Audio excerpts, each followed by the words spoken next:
Sweet. Let's see here.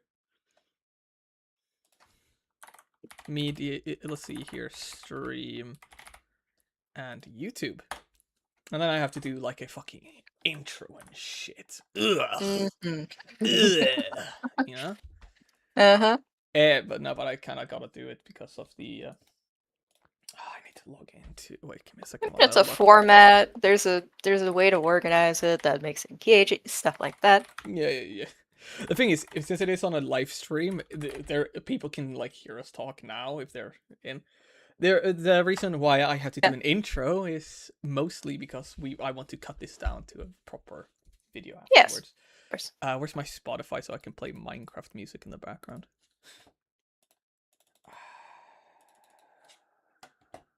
Yeah, boy. Will I be hearing this music or no? No, you won't. Sorry. Okay, good, because I do not Okay. like having music in the background of conversations. That's good. I have it in the background because people are bad at. I know. Actually, no, I can't do that if there has to be a video. Fuck it. Then I won't turn it on. It's fine. No. No, I don't want to use my password. I want to use my key. And that's not working. Try a different way. Try a different way. I got it sent to my other mail. Fantastic. Phenomenal. Jesus Christ. This much effort to start one stream is great. Yeah. Let's see. There we go. Verification code for Google. Thank you, Google. Yeah, it's gonna be nice hearing my voice again from like the outside of my ears.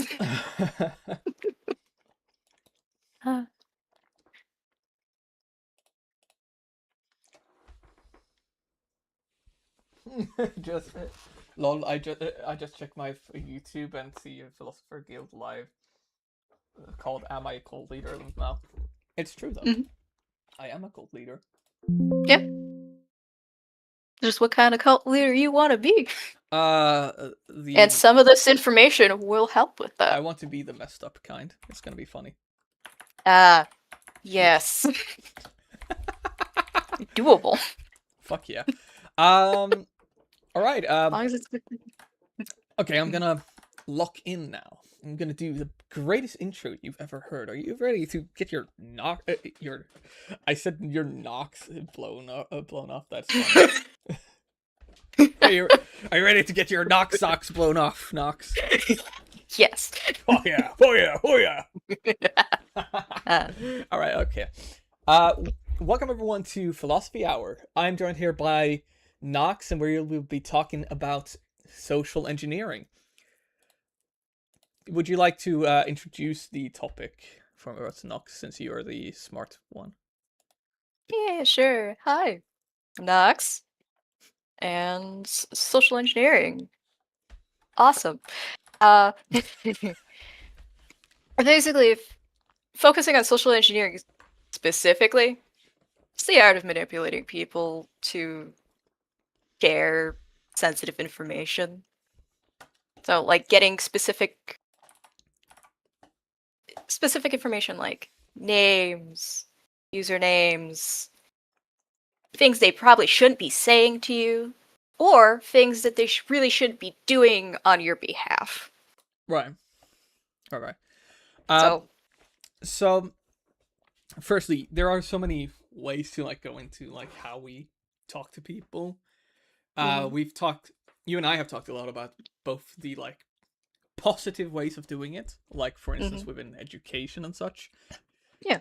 But also the negative ways, like in the way that I made everybody believe in Yodrik Al-Gaib, you know? Yes. Yes. Well, is it really a negative thing, or is it just the thing that happened? Well, it was very much engineered by Flum, so. Okay, so you did not originate that one. No, I did not. Okay. I woke up one day to a edited image of me with the Fremen look. So that was fun. Okay, took an opportunity and ran with it. Mhm. And honestly, I think that's how a lot of cults happen, but we're not there yet. We're not really there yet. Not that specific one. No, I actually made none of the. I did none of the Ryortikal Gabe stuff at all. Everything else was made. All of that was made by Flum because he got bored one day. Mm. I wonder if people can hear me open my Coke bottle. Lovely. All right, so to get started, I think we should just kind of go into like what I think we should go into is that is the wrong. Sorry, boys, I am looking at the wrong fucking. I'm looking at the wrong screen because I have so much going on here. I think we should kind of go through the principles of human influence just to kind of get a baseline of just you know the vocabulary and everything we will be using here because that might confuse people otherwise. Most definitely. So yeah, you may start. Okay, so greatly planned out, by the way. Oh, really? Oh, thank you. Anyway, so principles of human influence. Basically, these are the fundamental things about people that get people to influence over people. It's so the main principles are reciprocity. Sorry, I keep not saying that one right. Reciprocity. Yep. What a word. Scarcity. I know. Scarcity, liking, social proof, authority, consistency, and unity. Right. So what reciprocity? Yeah. We need to see all of them fully. Yeah. Reciprocity is just, people like giving things and gifts. Right. You give something to someone, there is an obligation feeling that happens where you want to give something back. And I can tell you that I definitely fall for this one. I hate when people give me things, but I always feel like, okay, well they've given me something, so I should give this back, right? Yeah, it's a very, very human thing to go, oh, I give gift. But it's and then also... it makes the other person feel, oh, I have to give something back at some point, do I? Yeah. But it's also, I kind of get like this. If I give something first, and then somebody's like, oh, I have to give something back, I'm like, no, stop it. And unfortunately, that is just how people work. Yeah. And it doesn't just happen with gifts. It happens with like behaviors, specific actions or services that someone gives, especially if there's like nothing else attached to it immediately. Yeah.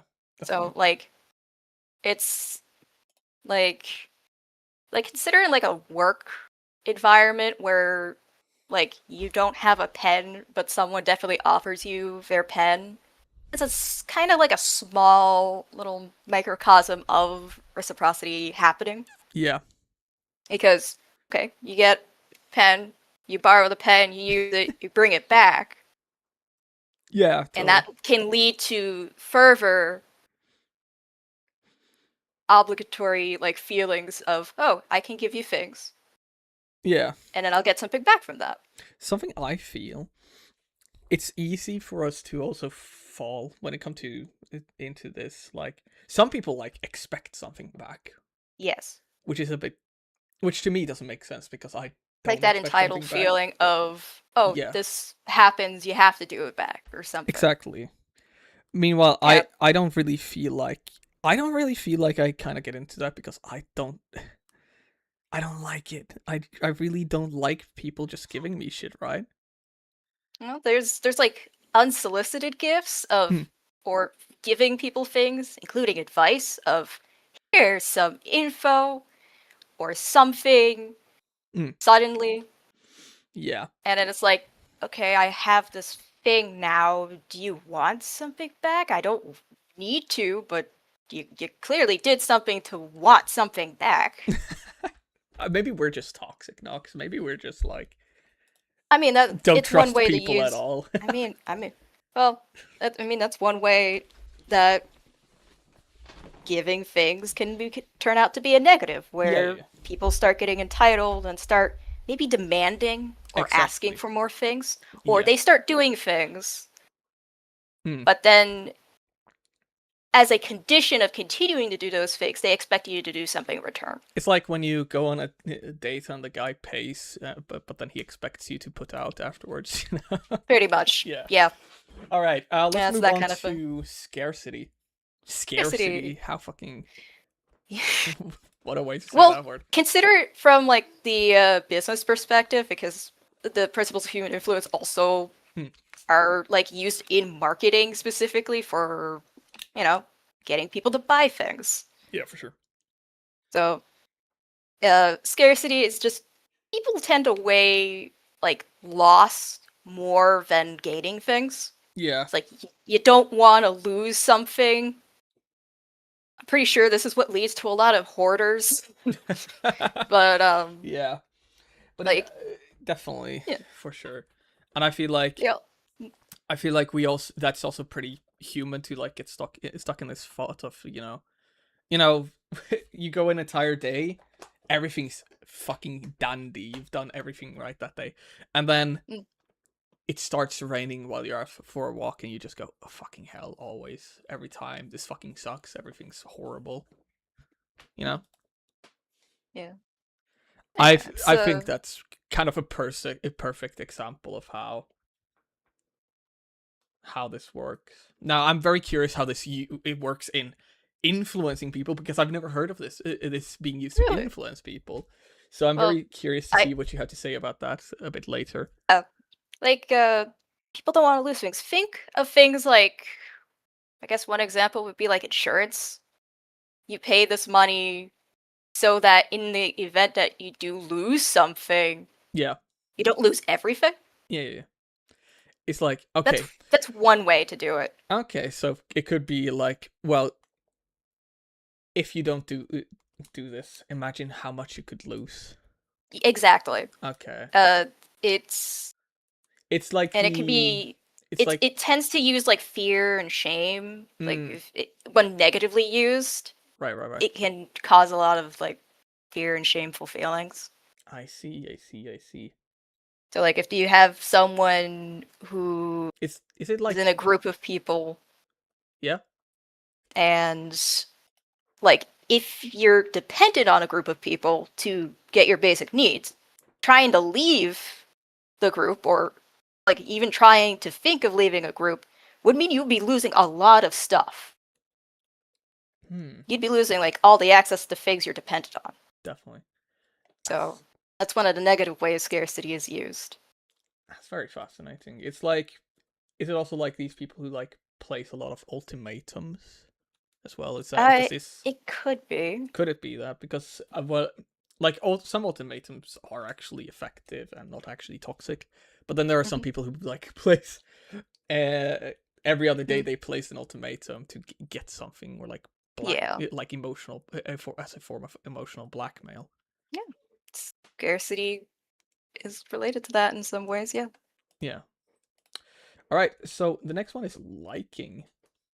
Like, yeah. People just trust people they like. Yeah. And there's a lot of ways to gain that like. That Yeah. could be through like people similar to themselves, like that could be Mm. their interests.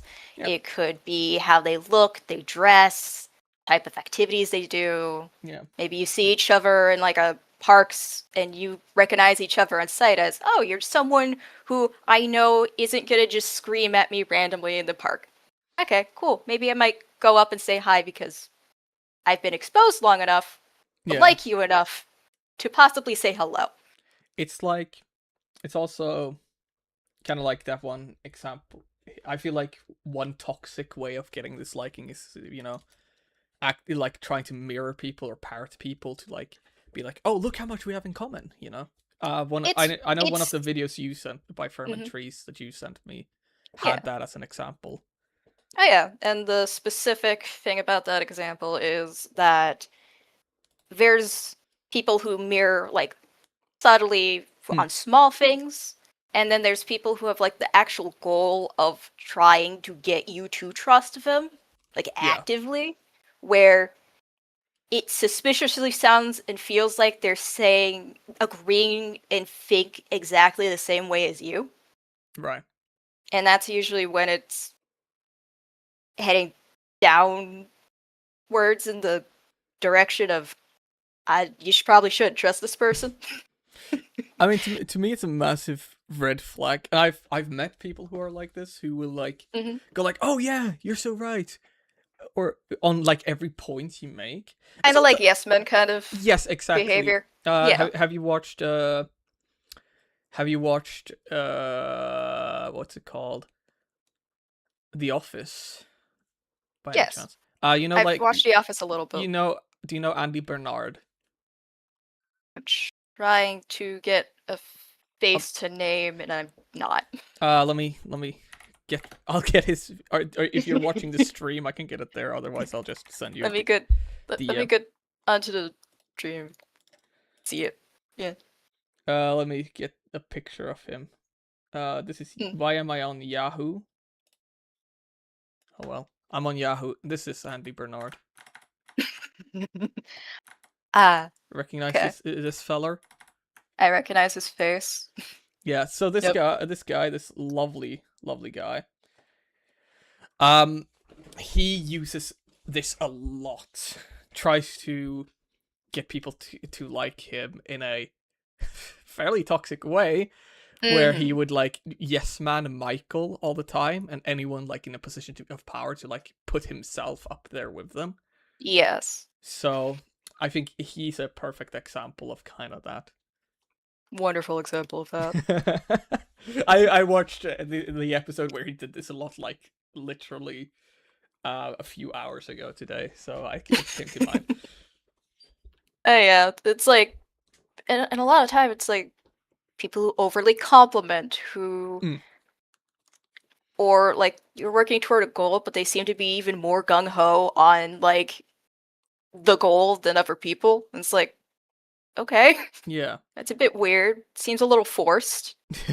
Yeah. But at the same time, there are also the people who are just genuinely just warm people who like compliment because they love doing it. They love they really appreciate like the people they're talking to. I'm a person who compliments people a lot, since I personally see a lot of potential in people. So my concern can be like, oh, will I come off as being a toxic manipulator because I am being polite, basically, or what I consider polite. There's a weird balance there. Yeah. As far as I'm aware, I even struggle with that. Yeah, I feel like, and I just generally like being nice to people because I think everyone deserves kindness. Yeah. But I feel like though there's a difference between like if this is like in personal life with someone you like really know, or if it's with like a stranger, because a stranger will just be polite in many cases, not always, of course, but like to the people in the guild here, we don't know each other on a super personal level, so I'm just gonna I might critique them, but I don't have as much reason to like tell them like, okay, I don't think this was cool. Whereas someone I am more personally close with, I think it's a sign of my friendship that I can tell them to cut dumb shit out, you know? Yeah, I mean it's a form of trust, and that's like what a lot of these principles of human influences is. How do people get and maintain some form of trust as well? For sure. Chaos Mage wrote, people deserve kindness, yes, but toxic people aren't people. Huge. Yeah, toxic people are people, but in my opinion, they still do things because they want something. Yeah, for sure. All right, social proof. Social proof, woo! The tendency to reflect actions and behaviors of other people, specifically, or generally to maintain like group cohesion. So it's like that, like experience of maybe you're in a new place. Yeah. And you don't really know what you're supposed to be doing, so you look at other people to see what you should be like mimicking. Yeah.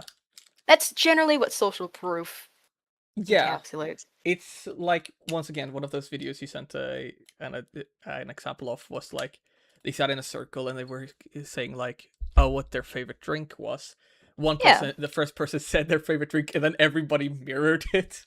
And, Yeah. like, said the exact same Especially thing. because it was such a specific, It was very like niche, high yeah. end niche sounding thing, and it's like, oh, that sounds very delicious. It's like if I like it too.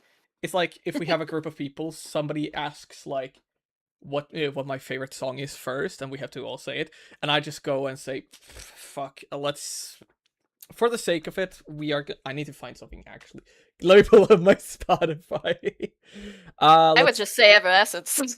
Well, Evanescence is pretty popular, to be fair. Or like, so it really depends on where you or are. the Final Countdown from Europe. But come on, the Final Countdown is not niche though. Come on, that song is actually. Yeah, I love Europe. probably I saw them live in 2015.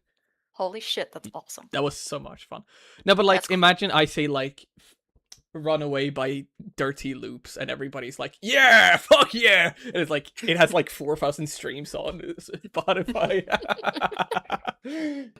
Yeah, that is very specific then. Yeah, so that's, and if everybody does it after that, I'm just gonna look at them with a bit of a squint in my eye, like, okay. Yeah. Either you That's guys are like totally- super nerdy for fusion, or Mm. you're lying. Yeah, social proof and liking tend to like go hand in hand. Yeah. It's just the more specific difference is liking is just, oh, there's something similar about between us, Yeah. where social proof is, okay, I am conforming to the environment around me, Yeah. of the people that I'm interacting with. Yes. That's kind of the main difference between those two. Yeah, and I feel like that's I feel like that can be different in different cultures as well, right? Yes. Here in Sweden, for instance, we have a very cooperative culture, but because of that, we also have a very like don't stick out mentality. Yeah. Whereas I feel like in America, it's more about you guys have a more individualistic culture. So in a sense, Yes, there might be really. more wiggle room, but at the same time, you'll still have like Honestly, states with really, different. it really depends on the Yeah. state and the general area of the U.S. Because it's like I've traveled all over the U.S. in some way, shape, or form. Right. Like I've been to half the states at least. My experience is there are places where people are a lot more comfortable with just touch. Mm. So like I'm from like New England area. We're more like Britain in our like, you don't fucking touch me, bro. Yeah. No. If You don't high five. You don't like put a hand on my shoulder. You don't do that. Yeah. But if you go like Midwest or more west you go, the more comfortable people are of just like they might walk up to you, see you're doing something, and just gently put a hand on your shoulder because it's like, Oof. hey, I want to chat a little bit while you do this. It might be a completely kind thing, but very different culturally. Yeah. No. The thing is, if anyone I don't know touches me, I'm freaking the fuck out. Same. Like, what Same. the fuck? Why would you even do that? You don't know me. Yeah, and that's kind of why with like the social proof, it's you kind of have to figure out like Yeah. what it is that's supposed to be the norm here. And I feel like this can also be used in such an interesting way, because if you set the example and make it out to be the social norm, you can easily like get people into that. And I think that can be used very well or effectively. Flum is sending messages in this chat. He is staff abusing. Okay, whatever. But I feel like it can be used positively, like motivational speaking, you know? Mhm. Or it can be used very negatively, as in like, well, a few dictators, I guess, throughout history. Probably one example I could give is like classrooms. Yeah, for Like sure. people do monkey see, monkey do kind of thing. So Yeah. you know, if you have a bunch of kids in a classroom and they're supposed to be like raising their hand to ask a question, but like when does the teacher ever raise her hand to ask a question of a student? It's that's interesting. interesting. And there is still like that cultural, okay, there's an expectation here of specific things, but if kids don't ever see it in their everyday life, Yeah, is exactly. raising your hand supposed to be a normal thing? That's Or actually is that a just very a good way point. to or is that like a way to make you just extremely uncomfortable because teachers are uncomfortable with like have with the raise hand thing or being questioned, so Yeah, why should I be questioned? I'm actually, I've actually never thought of it like that. That's very fascinating. I love learning about education as well, but that's part of the interest with just Yeah, for sure. human beings and how to communicate with people and Totally. learning. Authority. Yes, and this is something I feel like. So this is actually very much an interesting thing because authority will vary depending on the people consider it authority. Yes. Um, for instance, there is the MAGA movement, which considers Trump an authority, however the fuck that Mm-hmm. happens. Um, but then and then we have more academic people who would consider like Like uh experts in their field. exactly, and then we have Marxists who would consider Marx the only true, this is an exaggeration, I know. um only true authority on like communism, so much so that they still quote him to this day, which good for him, I guess. But no, Mm. but the point is it is effective, but you need to understand what authority this person listens to. Unfortunately, that's not the way people automatically do this. Hmm. Yeah, Like people are we are like electricity. We do the simplest, quickest thing unless we have some type of like disability or impairment in something. right. So, in general, it's just quicker and easier to like go to an authority on something and get their opinion than to like do things ourselves. Totally. And I feel like when it comes to specifically like persuasion, and I use this I use this all the time in Mm. debate. I debate very specific based on, I adjust who I mention as an authority in a debate Mhm. based on who I'm talking to, Yes. because I could mention someone I see as an authority, but if those people don't agree with me, that we're not going anywhere. It's Oh just yeah, gonna be that's like, definitely. oh, why are you listening to him? What the fuck? Yeah. But it also makes it difficult because it is really hard to discredit someone that somebody else sees as an authority. Mm. Yeah, it's incredibly difficult. Mm. And I mean, tailoring your responses to someone else who thinks an authority is this when you're like, that's not an authority, but okay. Yeah, that's also It can difficult. it can feel It's awkward. it can feel dishonest. Yeah, but at the same time, Mm. it's like if I'm debating like anything with like a Christian person about like we're gonna take homosexuality for instance. Now, Okay. this isn't to say that all Christian people think that homosexuality is bad, but to the Christian people who do, the best thing I can do is know what the Bible says. Yeah. I'm an Or atheist, or at but least what like verses or stories exactly, they've read that specifically like supports their understanding of it. exactly. So for me specifically, as an atheist, I kind of have the burden on me to do that, but whichever, whatever. It is a way. So that's one way to use to like figure out kind of the proper authority. And Mm. this is something I would advise like anyone who does debates to do. Learn what you need to learn about the other person, where their beliefs comes from. Because if you just spout your bullshit that they don't agree with, you are not going anywhere. That's Mm. impossible. Yeah. We can get more into that at like Yeah, yeah, yeah. future stuff. So That does get covered a little bit. so Uh consistency, the consistency. tendency where people maintains congruence with that they've said or done. Yes. Yes. So basically this is the people who say what they do. Hmm. And it's something that pretty much everyone, to some degree, does. Yeah. And but like if you so like if I think, oh, I'm gonna go for a run, then maybe in the next 10 minutes, yeah, I'm gonna go for a run because that makes That's consistent. it's what I thought, it's what I said. I'm gonna run. Yeah. Yeah. The best example of consistency not being of bad consistency though is New Year's resolutions. That's like the best like, oh, this year I'm gonna do this. No. Yeah.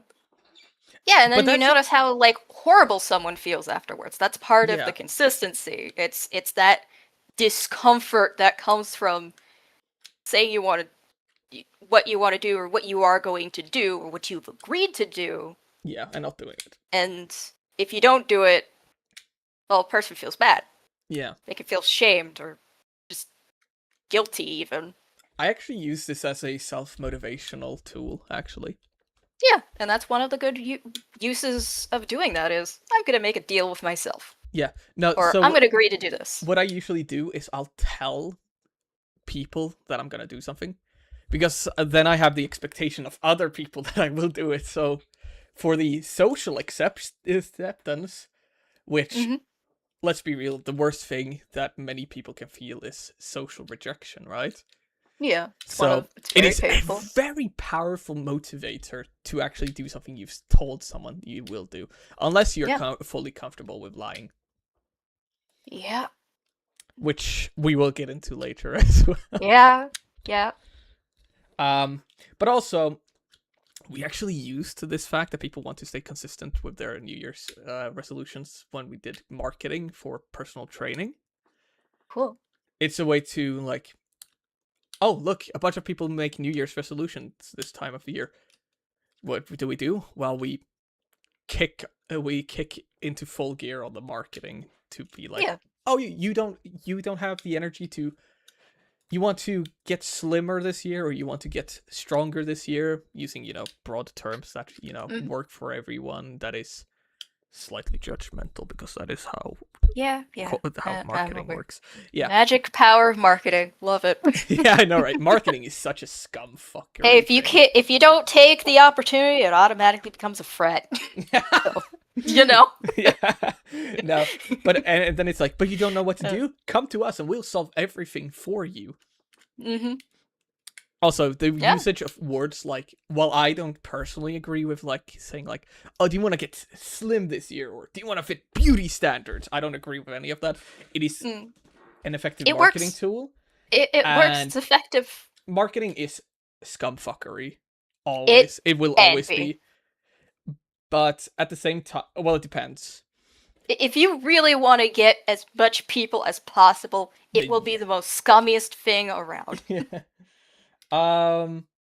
Especially if you're going broad, trying to get everyone. Yeah, exactly. That stuff's insidious. We have one more word here: unity. Unity. And this is just group pressure, basically.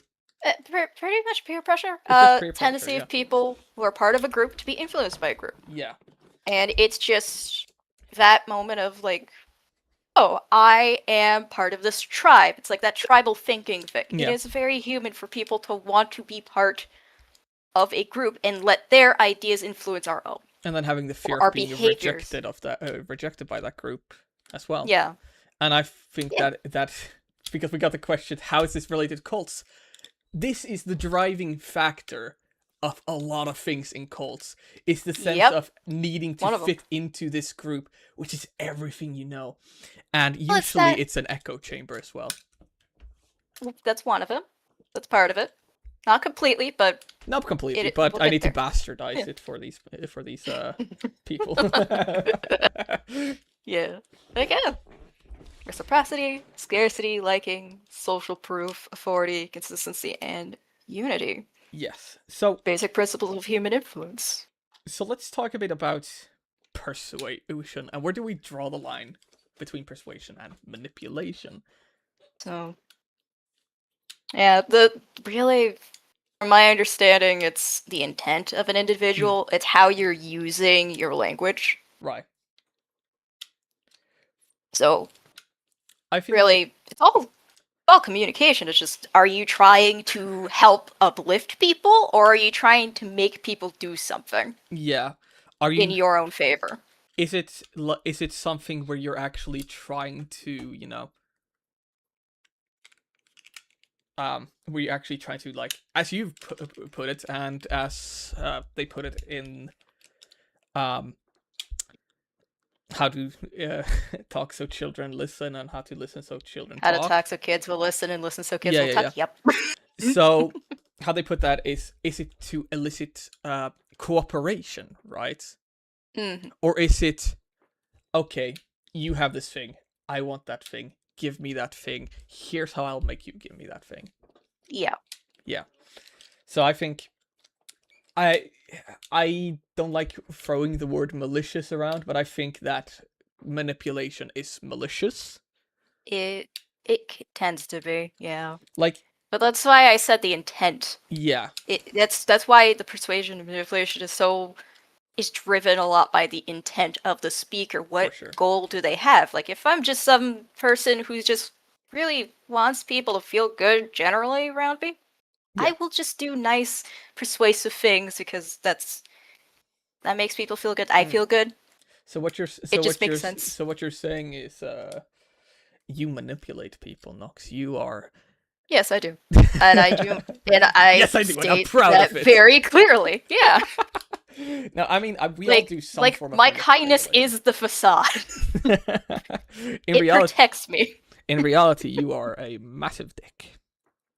Eh. No, I'm joking. You are a sweet person. Um, Yeah. Yeah, and then there's people who want specific things out of people, and one way to do yeah, that is to use manipulation to manipulate the very principles of influencing people to get what they want yeah, or to get certain things happen. Though there are times where manipulating someone is a good thing, especially yeah, if you're for sure. trying to save a life and they're thinking some wacko thing, and it's like I have to work with them in Yeah, yeah, their yeah, brain for sure. to help them. Yeah, So even if it's like a lie or something like very off, and it's like I don't understand what you mean exactly, but I'm trying to understand you. there are some situations where definitely it is a positive thing. I think a lot of us also equate the word manipulation with something negative, since Yeah. we think gaslighting, we think abusive relationships. Yes. I've personally been in situations where this has been the case. Um, Yeah. God, it's made me paranoid, Same. but Oh yeah, same. Like it's the especially if for someone like myself who learns this as yeah, like my own hobby kind of thing, and also just protect myself and some other people around me. yeah, for sure. It can be a little disappointing and painful to hear like manipulative language around me by normal people every day. Yeah, and Like, I've had mm, recently. I'm not gonna say anything because I don't want this person to, yeah, like, that's public. I get yeah, it. this is a public thing, right? But I've Yeah. had some situations recently where it's been very bad, Mm. and it's I recognize it now, and it makes me so incredibly sad. Yeah. It's like when I was younger, I was like in relationships with people who were manipulative. It was like, oh, well, no, I'm clearly the person who's wrong. Um, I've grown up. I've Mm. learned that I'm not the person who is always in the wrong. I am sometimes in the wrong, like everybody's in the fucking wrong. Yeah. But there's Now a I, healthy difference between, yeah, okay, I made a mistake and I'm being blamed for things that yeah, shouldn't make sense to be blamed for at all. exactly. And it's such a depressing thing because it's like it's like a friend of mine put it like this, that if they are acting like this, they've probably gotten away with it before Yes. as well. So Yeah. it's sad to see it happen, and it's also sad to, especially if it comes from someone you thought you could trust, right? Exactly. Like you had the trust, and then suddenly it gets to a point where it breaks, Yeah, and it's and there's like a lot of guilt, there's shame there. Yeah, And for some people, they go back to that. for sure. And the principles of human influence do influence why they do go back. Yeah, for sure. Let's see. I'm gonna move on to the next thing here: empathy versus sympathy. Yeah, Would you rather say? short, Would you but say empathy is more active, or sympathy is more it's active? Because I'm a bit confused there's by how you put it here in the document. so empathy is the trying to understand someone. So feeling what they're feeling, like it's a bit of like mirroring someone, but you are trying to understand what they're saying, what they're meaning. Right. Sympathy is just agreeing. It's like the yes man thing of, Yeah. oh yeah, I hear what you're saying. That's awesome. It's a good Yeah. idea. So that's kind of the big difference between Yeah. them. And But empathy is like it is its own like skill, like foundational Oh yeah, skill for in sure. influencing people. Yeah. like in marketing terms, that would be like talking to someone and understanding their pain points so that you can better sell or lead them to a product that they might want or For need. sure. For me, when it comes to empathy, I try to, and this is kind of how I try to like understand people I think I could never understand. Like, it's trying to understand why. Like, for instance, I had a talk with a Republican a while back. That's like a few months back. We ended up being able to have a very polite and agreeable conversation, right? We didn't agree on everything. We agreed on some things, of course, like people. But the reason why we could have this was because I got into the mindset that, yeah, this guy just wants what's best for himself and the people around him. He is probably having his own like financial struggles that has led him to this position, same as my my problems or my thoughts have led me to different solutions. At the end of the day, we are trying to work to the same thing. We just have different ideas about it. So Yeah. I think that's a positive, like understanding that this person is is an actual human is a very good way of like just directing it to. Yeah. Oh There's yeah, a maybe we can. you can respect someone Yeah. with empathy. You can also disrespect someone with empathy. Oh yeah, for sure. And it's like it is nice having those moments of being able to have a deeper conversation where you can just empathize and go like, okay, I see your point of view of things. Yeah. I know my point of view of things. And you could just have a completely different conversation that doesn't really need to interact with those things directly. For sure. It's and still have a pleasant time. Yeah. I feel like as an example for like the more negative parts though is for one the marketing like you know that this person people feel for if we let's bring it back I'll bring it back to personal training because I've been in that field, but it's like when we market for that with the you want to get slim, we are actively looking at these people people feel like being overweight is wrong. Weight is wrong. Let us use this as a way to get money, and yeah, it's I personally I think it's toxic. It can have positive outcomes. Don't get me wrong. Like I think personal training is something that typically, with the right personal training, helps more than it damages. it's just figuring out the audience that you're trying to get, and exactly. Sadly, a lot of the marketing is going after people who feel sad, disgusted, or even just disappointed in themselves. Did you know? And they want to try.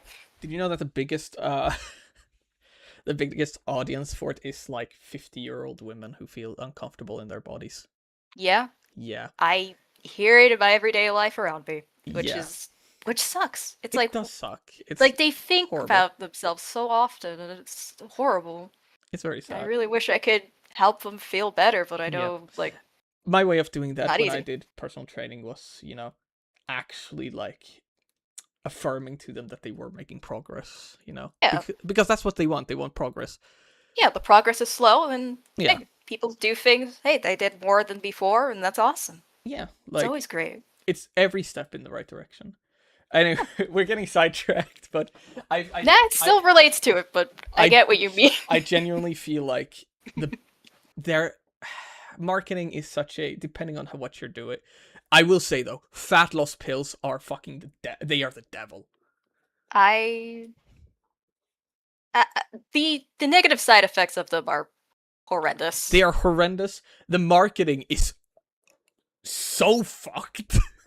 Agreed. Especially they're supposed to be for a very specific population of people. Yeah. And then suddenly everyone took it. It's like this was specifically tested on a very specific kind of person. But it's and their problems, not the average everyday normal person. Have you seen those ads though? It's like yes. It's like I have. It's like a woman was it's like false advertising in my it's opinion, like a because woman it's who will not like stand on accurate. a scale. She'll look a bit sad, and then she'll take a pill, and then she'll be smiling and all happy all of a sudden, and then it will be like weight loss pills, and it's like, oh fuck, don't do that. Yeah, and then it's so targeted and it's so fucked. Especially if you see if considering consistency, if you keep seeing that over and over again, it gets normalized. Yeah. And people will go, oh, maybe that's what other people do, so maybe it's a good idea for me to check that out. Yeah. Kids, don't take fat loss pills. They do not work.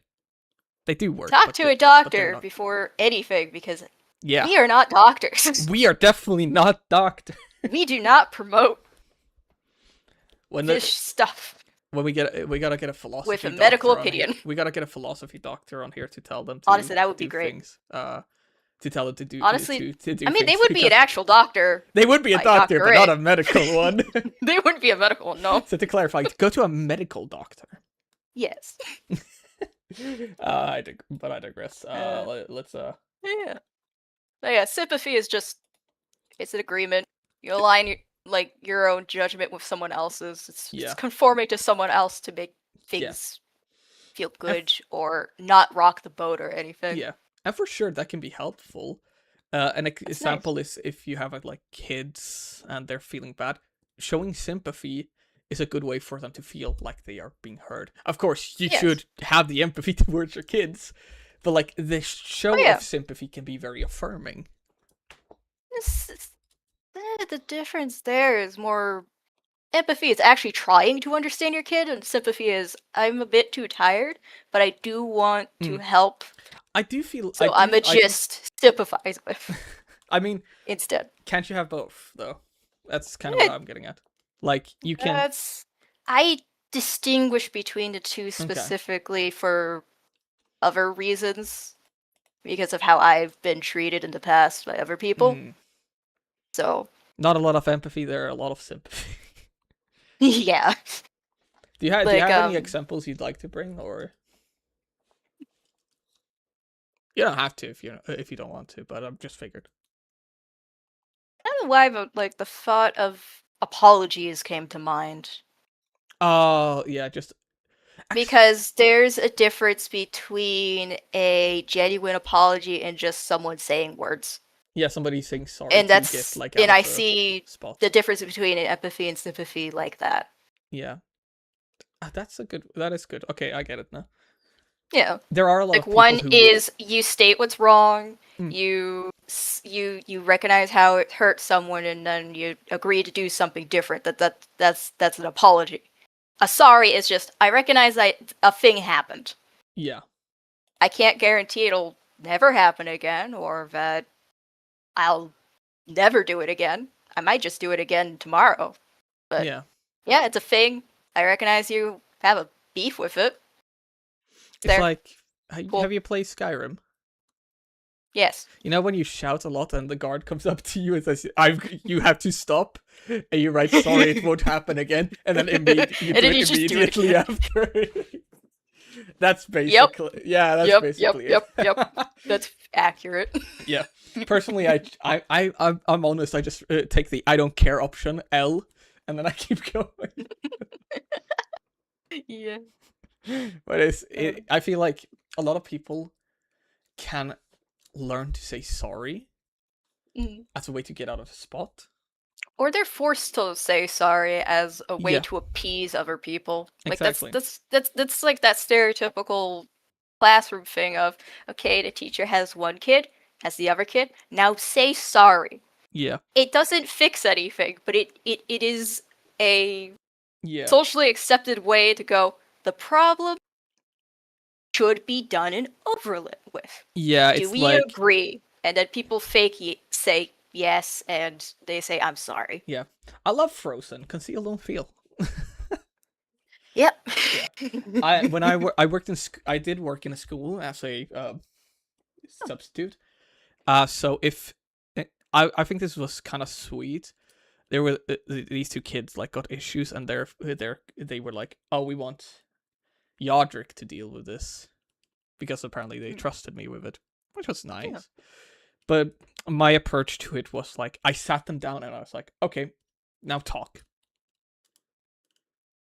Explain to each other why you feel this way.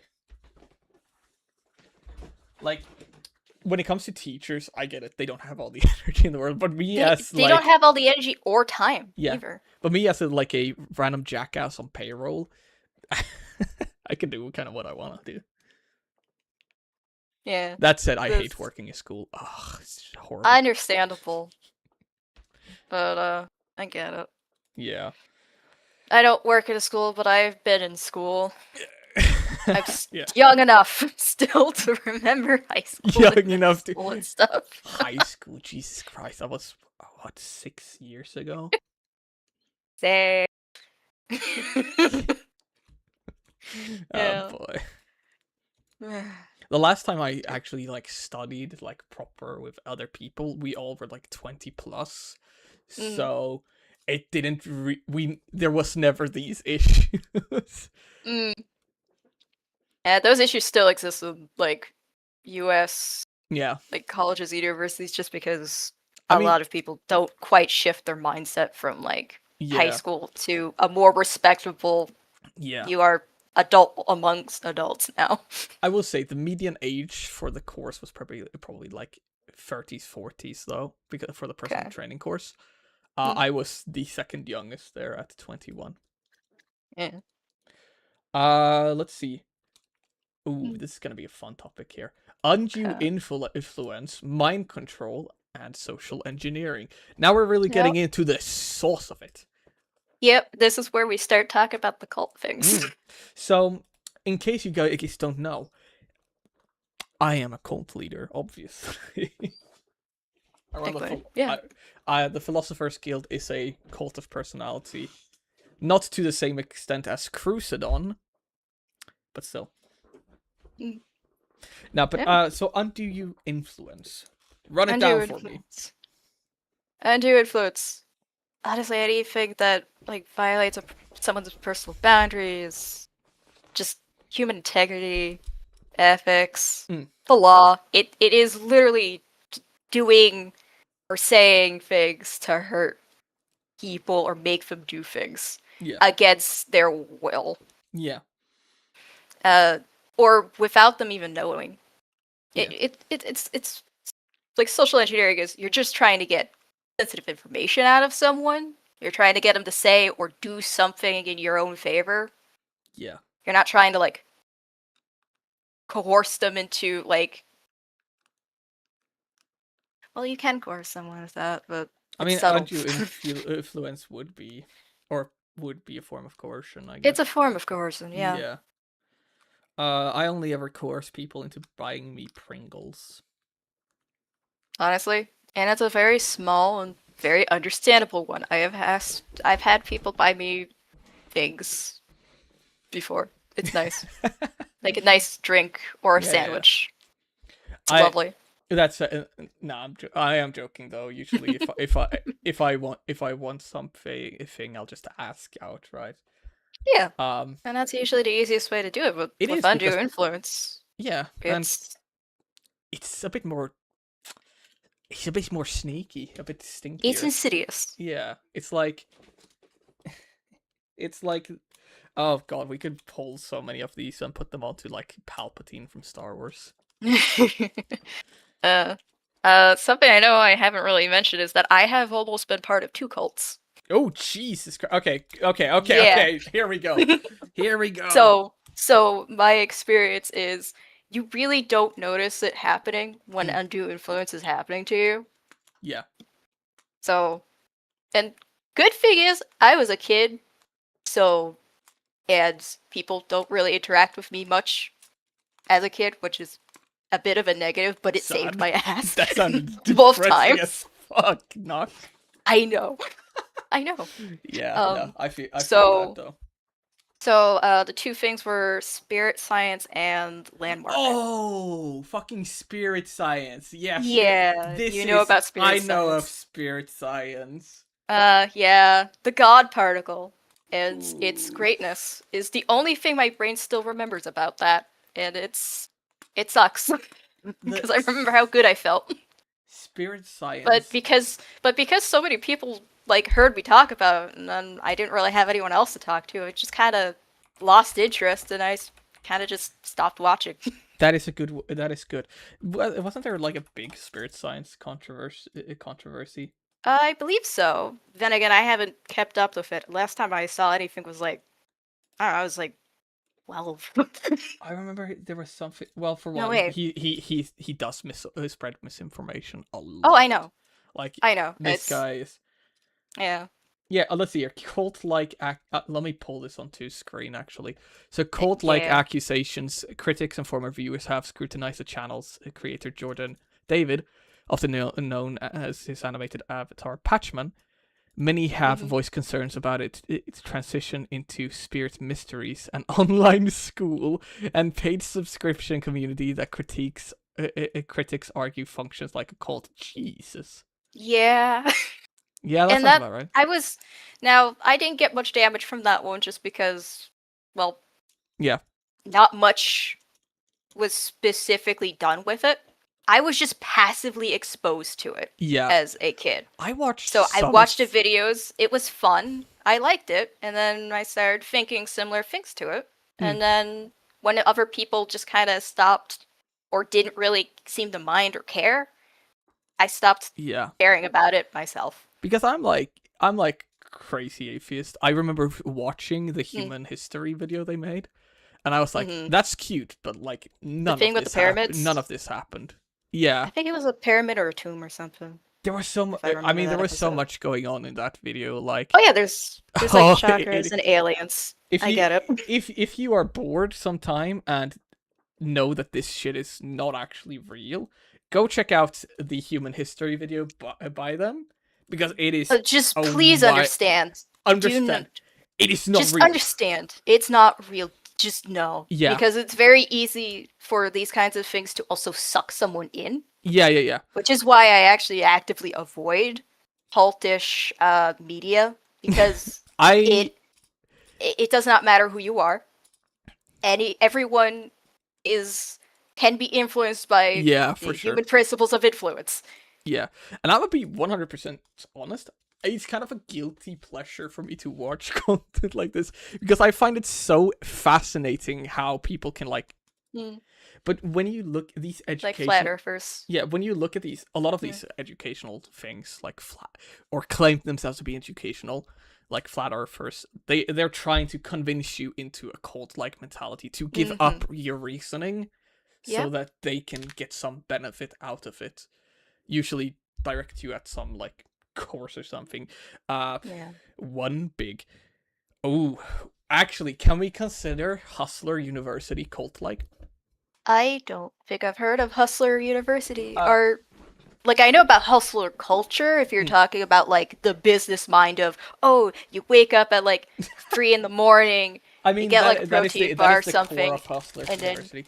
yeah, that it is in its own way a I mean, it's a cultish thing. It can be. it's a societal culture, like coercion. I feel like, Yeah. but I mean, we can Hustlers University specifically was a $50 per month subscription paid course made by you want to guess which media influencer made uh Hustlers University. I don't know. I'm thinking like I don't know, for some reason I'm thinking Dr. Oz. I do not know who that is. No, That it's a way more mm, misogynistic man who got arrested in Romania. oh. Andrew I Tate. feel like I vaguely heard of it, but I don't remember where or when. Yeah, it was Andrew Tate. If you know who that Oh, is. Yeah. yeah, So he that did makes sense. Hustlers University, which preyed on men's insecurity to pay him $50 a month, Yep, and that is yep. very like he made a lot of content which was like the the alpha grindset culture content Mm-hmm. and like work people with that, and then he's like, okay, you want to be an alpha, buy my course, Hustlers University. And I feel like that is also kind of cult like in a way, especially when he invited the top payers for like $1,000 they could come to his alpha camp where they would learn how to be alphas. Yeah. Yeah. So we could. Now, there's undue influence. There's mind control, which is just system of influence. Yeah. So The only using human influence to Yeah. change people. The only mind control I use is I don't know. I don't use mind control.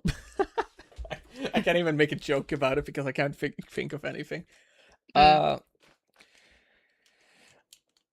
Cognitive dissonance theory. I think that's interesting. Can you talk that through? Because Yeah, I didn't fully get it, so I need you to explain it to me. Okay, I'm so stupid. So originally, devised by it's a theory created by Leon Festinger. Hmm. About how people just behave. Right. So you think back to consistency in principles of the tendency where a person maintains congruence with what they've said or done. Yeah.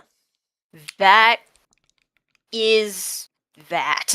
Okay. So it's like when it's like you So- notice the difference between actions and words? So what this is more specifically is we like when things make sense. Right. There's an order that people like having internally. Yeah. And when a behavior, thought, or emotion doesn't quite mesh correctly, Yeah. there's discomfort. Hmm. So what happens is if any of the components change, that is behavior, someone's thoughts, or their emotions, all the rest of the components will follow the one that changed the most. Right. So I would say, like, I'm not a psychologist, but I know with depression, one of the big things is the thoughts. Yeah. So I call it sticky thoughts because there's a thought that gets stuck in the head or specific language being used that gets stuck, and it's hard to think of something different.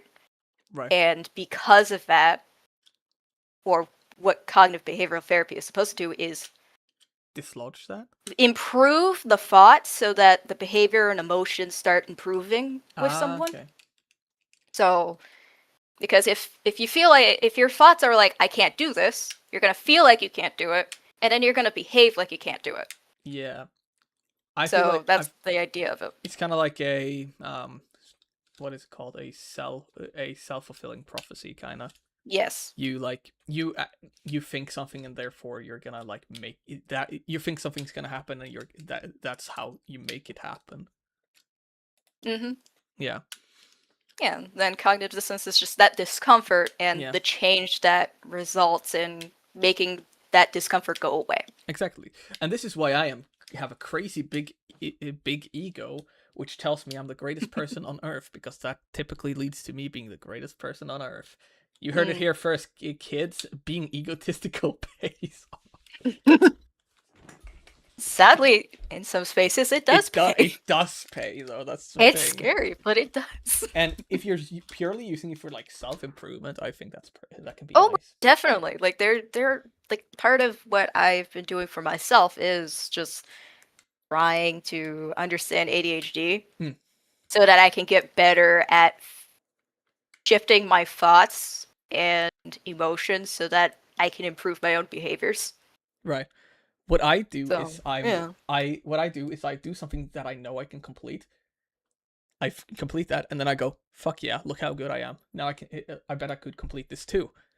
And then I Yep. keep going. I create this loop of yes, yes, yes, yes. And then It's a feel good loop. And exactly. then your thoughts align with what you're doing, and then you feel good, so the emotion aligns with it, with what you know it should do. Yeah, Good. definitely. Good example of positive cognitive dissonance. Yes, and then there are the people who will berate you And over and over until that gets yep. stuck. Yes. And the problem with that is people will use undue influence Mm. to cause like a negative reaction with the Yeah. cognitive dissonance, And like where slowly someone build it. feels awful. Like, Yeah. oh, people or this person consistently says I can't or I'm terrible at something. Mm. Therefore, I feel bad about this thing, and therefore I shouldn't be doing it. Yeah, for sure. I So feel that is, yeah. it's a big thing. And it's kind of like if we drag to the extremists. I came to think of a very bad time. Imagine like someone with like OCD creating a compulsion for them to control to control their OCD in a way to like, because I feel like that could happen with someone who has OCD. I'm not sure. I could be so wrong. But like, Uh, but I feel like OCD. Well, OCD is just, if I describe it, Hmm. which is going to take me a minute to but put together. what I'm trying to say, like, Yeah. imagine somebody like, because like Well, it's creates a just. compulsion that is tied to a behavior that you want them to do. Mm-hmm. Is that a possible thing, or am I being Yes. that is a That's very okay? possible. Because I was feeling like Joe Rogan sitting here spouting bullshit for a No, second. that can be done. It's very Oh. in combating cult mind control Mhm. by Dr. Stephen Hassan. One of the examples given is thought stopping technique called where a person sings, hums, speaks in tongues, or Ooh. does some type of like small ritual to stop thinking about something or Right. to change their thought. Mm. It can also be very addictive. So a person can learn to do that to stop thinking about something. Mm. So And then you could teach someone to stop thinking about things and just feed them bullshit. Or yes, you wow, can. crazy. It's scary, and That is terrifying. Yeah. it is. That's what makes like cults or like the undue influence within cults or like abusive relationships so insidious, is because it can be so subtle Yeah. over time. Because for all you know, like someone's just basically a frog in boiling pot where like Yeah. the temperature's only going up so much, and that's how a lot of people get into cults Yeah. or stay in abusive relationships, because they've It's they- very they've gradual. they've learned a new normal, Yeah. And and it's very uncomfortable to stay out of it. I've been in this situation. I was in a fairly toxic relationship recently, like 2 years ago, I believe. Um, there came a point where it was such a drastic, like it was very slow, like over time, a lot of Mm-hmm. like guilting, and I got into this. Okay, I'm doing something wrong, and then at some point, um, there was one time where that like maybe my partner got overzealous and like really just threw a lot at me at once, but that was like, then it like clicked for me. I was like, holy shit, what, that's way out of line. And then That's very different all from how these they acted before, right? yeah, and then all the patterns like added up and you were like, holy fuck. Mm. And it's suddenly everything comes on and it's like, nah, you're a dick, aren't you? Yep. It's and yeah, that's a lot of that's undue influence at its finest. Yeah. The problem is my first relationship, which went on for 3 years, was Mhm. this, but I never got that moment where it was like, oh, this is really strange.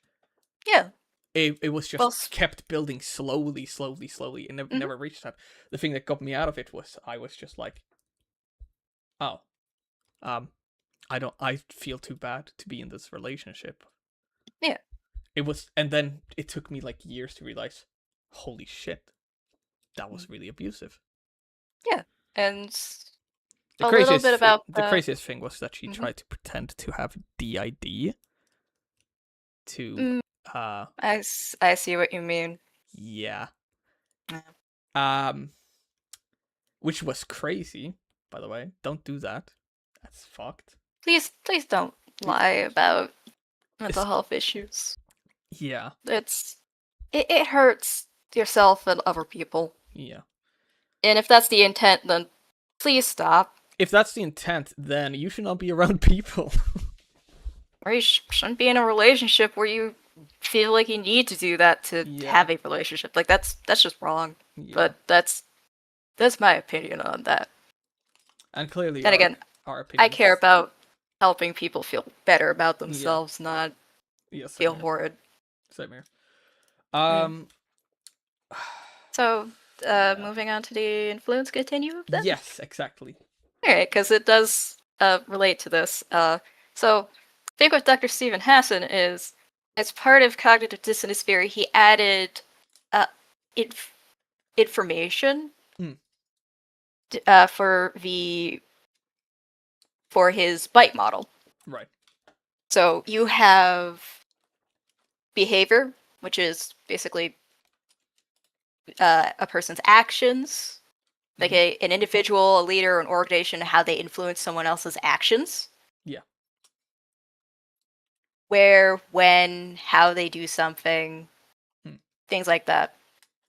There's information, which is where basically what knowledge you have access to, what kind of education do you get, how accurate or accessible are books, Yeah. who is teaching you what, For sure. what's truth to you, or how does truth work. Oh, and here we are at the upcoming, whenever I get down to writing it, the upcoming Philosopher's Guild YouTube video, which will be on the topic of actually truth. Oh, nice. Yeah. Wonderful. Well, may want to use the bite model in this then, because you are right. You're right. It causes it touches on that. Thoughts is basically how a person manages the thoughts in their own head. So, yeah, what doctrine are they adopting? for sure. What group lingo do they use to Yeah. feel a part of something? Yeah. Thought stopping techniques, things like that. Yeah. When it comes to like, I see you've mentioned here some example, like on the left tends to be positive traits. Yeah. And on the right, there's the unhealthy side of the influence continuum, and then there's the healthy Did side. I go unhealthy? You said healthy, unhealthy.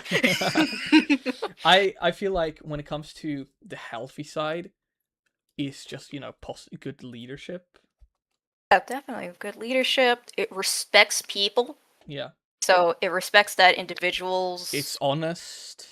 Like, there's consent. There's informed consent of, hey, this is a thing that we do. Yeah. Come join us if you want. And if a person is free to leave, and nothing bad will happen if they do leave. Yeah, exactly. It's not like Jehovah's Witness where you get shunned. You get very shunned. Horribly shunned. Horribly shunned. I've known people in Jehovah's Witness who have not been shunned or haven't been expedited, but are definitely terrified of it. Mm-hmm. Yep, that's part of the cult. Part of other cult things. Yeah. It's crazy though. Jehovah's Witness is a socially accepted cult. It's crazy. Yeah. Yeah. I feel like I'm just saying shit now. I know, it's okay. Contributing nothing. No, contribute a little bit because it is. I think the negative part is like, controlling Oh, I'm gonna sound like such a conspiracy theorist. Controlling the media. Yeah, it's Or like, barely, yeah. it is a thing. Media would probably be like a combination of information, thoughts, and emotions, Yeah. depending on the intent of the articles or the Yeah. news being given. Because, there's news that's like very end of the world sounding or always talking breaking news of really bad things happening. And Yeah. then there's some news that are like, okay, we'll take a little kitten break. Yeah. Hey, look at this cat in this animal shelter. His name's Lucky, Yeah. blah, blah, blah. He might want some treats. He likes laying in the sun, kind of Yeah. thing. And And then back to news. yeah. And a while ago I read a an article which was for book banning, and I was like, I don't like that. Mm, But that is like yeah. a way that some people try to control thought, is to Yeah. restrict media. And Yep. like, I'm all for like putting trigger warnings in books. Like, this book contains these kind of topics. Read at your discretion. But like, being like, no, you can't read this. You're too young. Homosexuality will corrupt your brain. If you read it, you will be gay. And it's like, that's not how that works at all. Obviously not how that works. It's not how that works, but if a heck, it might help someone who doesn't even know, who might actually exactly. be that, go, maybe I'm like this. Yeah, I'm of the opinion that if you watch a video made by a trans person talking about their trans experience, and you realize, I relate heavy to this, I might be trans, then you might very well, you probably You could be. You probably There's a chance. It could be trans, right? It's very then you it's might very wanna seldom that it's research it. like, oh shit, I've been brainwashed. I am trans now. That's not how that works, right? That's not how that works. That's either. not how it works at all. It's a similar thing with like asexuality. It's like, Yeah. oh, everyone keeps wanting to be in relationships, and it's like, wait, Yeah. I don't have any desire for like Yeah, exactly. hand holding with someone. I will say though, when it comes There's to a name for this?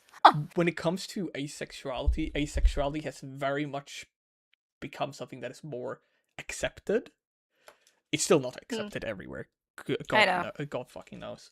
Yeah. But like, there isn't the same cultural. I think like with the cultural expectation of getting married and having kids, Yeah. becoming lower, asexuality can kind of come forward more, and because before it was an expectation, that expectation is not the same. So maybe asexuality is more like, okay, I'm just not gonna do that. So I think that's positive personally, that it's become more like that. Yeah. There are people who will argue about this stuff, but I know. they're not in this podcast, Tumblr. so No, Tumblr stay in Tumblr. Tumblr stay in Tumblr. Yeah. Yeah. For those of you that know, you'll know. Yeah. And then the final one is emotion. Hmm. And in the bite model, an emotion is just control over a person's expression of their emotions. It's what they are allowed to feel. And So you know about toxic masculinity and how like anger is pretty much, or stoicism of some sort, is the Yes. only thing you should express? Mhm. That is a form of emotion control. And like, the thing is, that doesn't actually have to be even active, right? No, That can be something that is inherited. Like, I inherited that from my dad. it's learned. I've had It's to more of a learn. learned behavior because Yeah. it's you take on what's expected of you. It is part of the Yeah. It's part of unity. Yeah. About It's also, there is also the more active, and social proof. the more like active, where like, if a boy will cry, this is thankfully something that is becoming less of a problem. Yeah. In some places it's still a big problem. People But, should like, cry Yeah. when they need to cry. It's like, when a boy will cry, some people will go, Man up, man stop up. crying. Yeah, exactly. Yeah. I've had that. I've gotten that. Not in my family, but like outside my family, from like Yeah. teachers. Oh, that's awful. Yeah. Like, yeah, it's and emotion control almost also limits like what you accept as like rewards and punishments too. Mhm. That's probably one neat thing about rewards is that anything can be a reward. Yeah. Like, a lot of people narrowly understand reward as, oh, you do a thing, you get a good thing of like a treat or like a ride to a favorite movie Yeah. or A fucking restaurant or something. Scooby snack. Yeah. Yeah. You could easily make your rewards. Hey, maybe I'm gonna cook myself a really cool meal this evening Yeah. instead. Like, activities can also be a reward. Yeah, for sure. A big reward for me is for me the best reward is just seeing the thing I've accomplished personally. Mm. But I also just love when somebody says good job, good job, and Yeah. like tells me exactly what I did well. Like, and this goes Yeah. into the book we talked about Specific before. phrase, yeah. Specific, like, and this is something I've been taught as well as a personal trainer, to be very specific in praise, to Mhm. show them that yes, this is good, you're doing well. I Yeah. like having things It's acknowledged. it's also more accepted because if someone just says, "Hey, you did a good job," the person doesn't know exactly like, what "What?" they did good. Yeah, I did a good thing, okay. yeah. It's Positive like, approval, neat. what did I do good? Right? Yeah. It was like, It takes the uncertainty out of it. yeah. Feels good. And I brought up an example to someone I was talking to the other day with, like, if once again personal training. I'm gonna talk with this language a lot, aren't I? But like, let's say somebody does a squat and I just say good squat, they're gonna be like, okay, sure. But if I instead say, hey, good depth on that squat, they know that they are supposed to go deep, right? Yeah. And they recognize that, oh shit, I did that. Hell yeah. Yeah. And then they'll keep doing it. Like, it's positive reinforcement, basically, Yep. or reassurance. Yeah. Yeah. And then there's the negative parts of it, which we've talked about as well. Mm-hmm. Yeah, and the bite models. Guilt Specifically- tripping is a big one. Oh yeah. Mm. Oh, hate that so much. It's like, it like probably like the most easiest example is just like, just like mom saying that, hey, I gave birth to you, kind of thing. It's like Oh, that yeah. emotional attachment of Yeah. family. Oh, I should do I've- something to I've be a given better you kid or so- something. I've paid for your clothes and your food. You lived in my house. I took care of you. Yeah. Why do you do this to me? Kind of And thing. the And thing it's is, like, it's not hateful. it's also not It's efficient. rude. It's also not efficient. I It just think, makes people feel bad, and and also it breeds if resentment as well. oh yeah, especially if someone's getting punished and there's There's no we're connection. Talking about Oh, I gotta punishment. bring punishment up has an its- example. Okay. There was this this isn't exactly that, but there was this I saw this video of a kid who was like standing and crying, and his mom was like, "Are you gonna be a good boy now?" And like berating him, and Oh. the caption was, he just watched An Ant's Life, and the kid leans forward and calls her a grasshopper. Now, in An Ant's Ooh. Life, do you know who the villain is? Are you talking about A Bug's Life? Yeah, Bug's Life. Yeah. Because I know about Hopper and Yeah, that. Hopper. Yeah. He's a tyrannical leader, Yes. and the kid calls her grasshopper. Mm. Something tells me that the kid understood that movie better than he lets on. And the mom, Yeah. of course, being an amazing parent, immediately confirms that, makes him turn into the corner of the wall and says, "You don't talk to mommy like that." Mm-hmm. Absolute cinema. Yeah. That Yeah. is horrendous. Never treat your kids like that. Mm. It is absolute horrendous treatment. Yeah. So you also have to consider people who treat their kids like property instead of people. Yeah. I hate that myself. But I just burped Yeah. into the mic.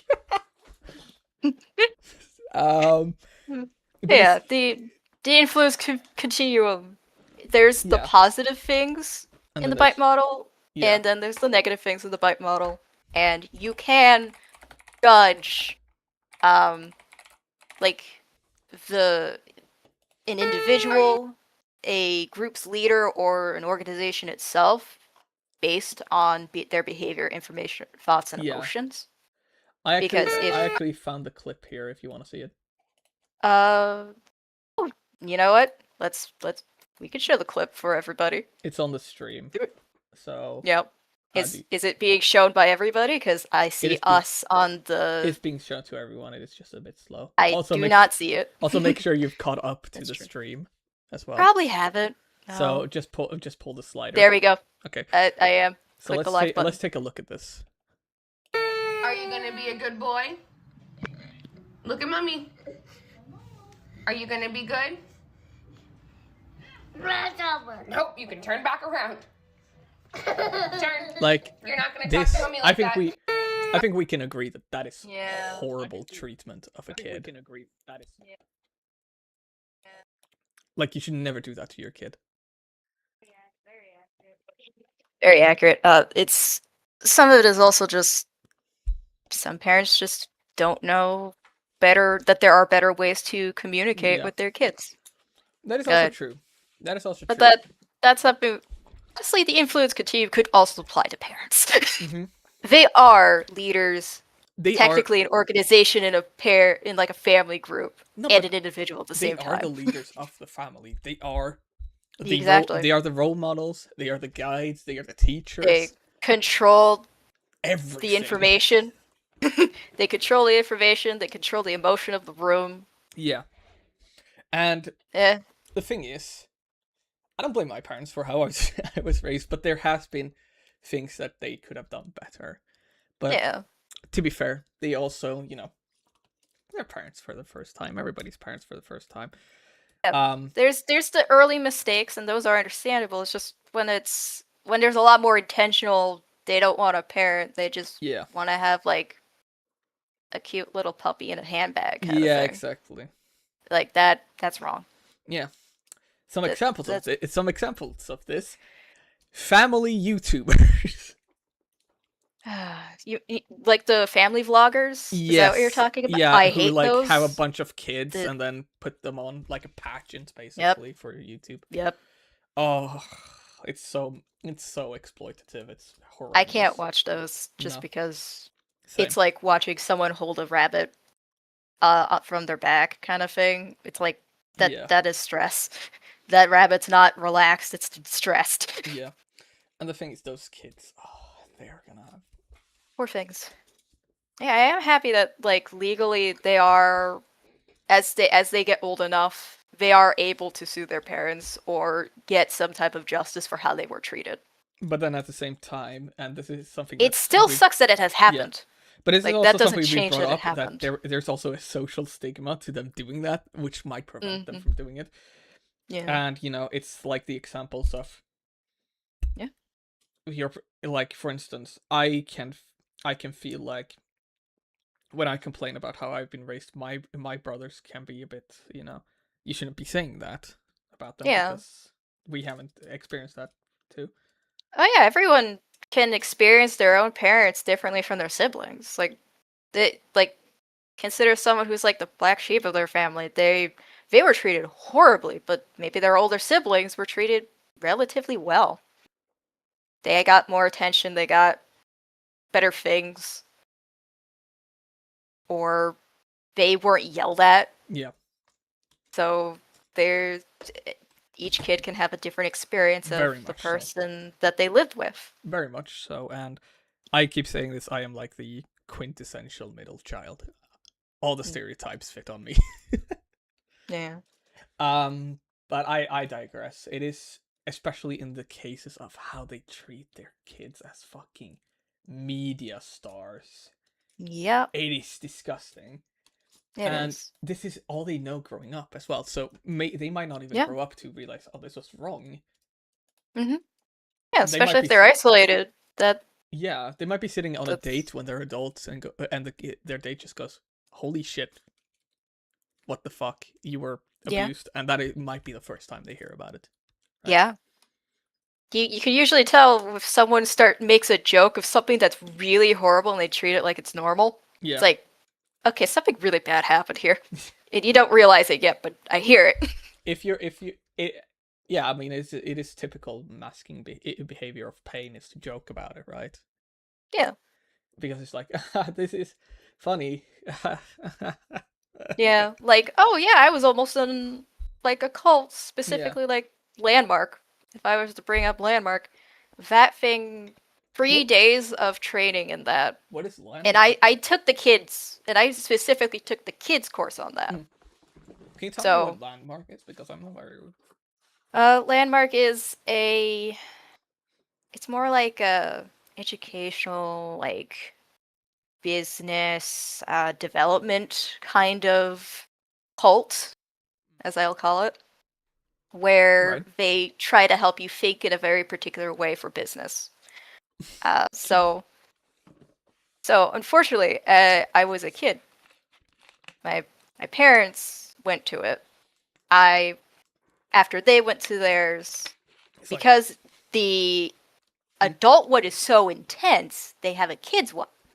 Yeah. I was just over the age of to be allowed in the adult one. Yeah. But my mom saved me from that by putting me into the kids one instead. Yeah. But still, damage was done with Yeah. what they did, and because I have ADHD, so undiagnosed ADHD, I'm a kid in middle school. I'm struggling to do homework. Yeah. And one of the thought processes that they go through is, so there's choices and decisions. Yeah. A choice, you just point at something and you do that. Yeah. So it's like, so if there's like vanilla, strawberry, or chocolate ice cream, Yeah. you don't think about any of those choices. Like, if you like chocolate, that doesn't matter. Yeah. Just reach your hand out and pick one. Yeah. And a decision means you put thought into it. Yeah. So, like buying a house, Mhm. getting a car, a bed, things like that. Oh, may I make a guess Sure. where this is going? You may. Is this gonna be about turning decisions into choices where you remove as much of the pressure from it so it can just be, oh, I'm just doing this? That, but also the thing that stuck with me and caused a lot of damage to me specifically was the circular thinking of, I not doing my homework, therefore I'm not doing my homework. Gotcha. Yeah.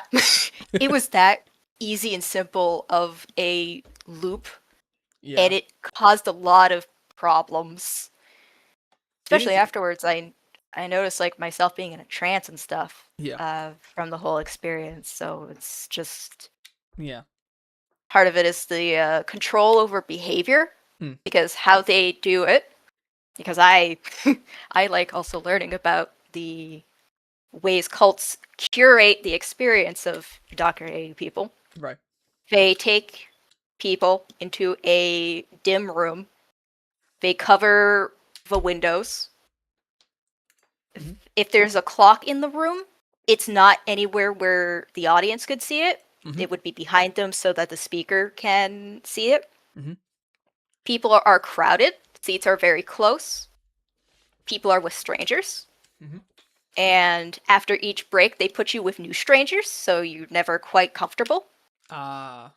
And it makes people more suggestible as they continue talking and talking for like 4, 6, 8 hours. Yeah. So it's damaging. It's like Like, the opposite of what I would suggest for like a therapist office, where it should be like homey and comfortable, so you feel at Yeah. ease. yeah, there's space. You're free to go. Yeah. You don't have to like raise your hand to ask to go anywhere. Well, you said like it kind of called to like teach how to be like business minded to kids. I immediately went to like, what is it called, like Tattle Kids or whatever. I haven't heard of that one. No, it's like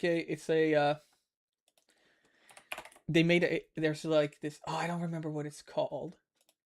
There's this, wait, let me look this up. What is the educational show that teaches kids crypto? Oh, crypto. You said crypto. Okay. Yeah. Oh, Yes, it's the Tuttle no. Twins. It's the Tuttle Twins. The Oh. Tuttle Twins is fucking atrocious. It's a the Tuttle Twins is a kids show which teaches white revisionary history and crypto to kids. Yep. It's horrible. Yeah. This is Yeah. it's comedic for me as an adult until I think about, oh yeah, kids All are the kids who watching grow this. up with it. Yeah. Yeah. Or the parents who believe that in the first place and teach their kids that. Yeah.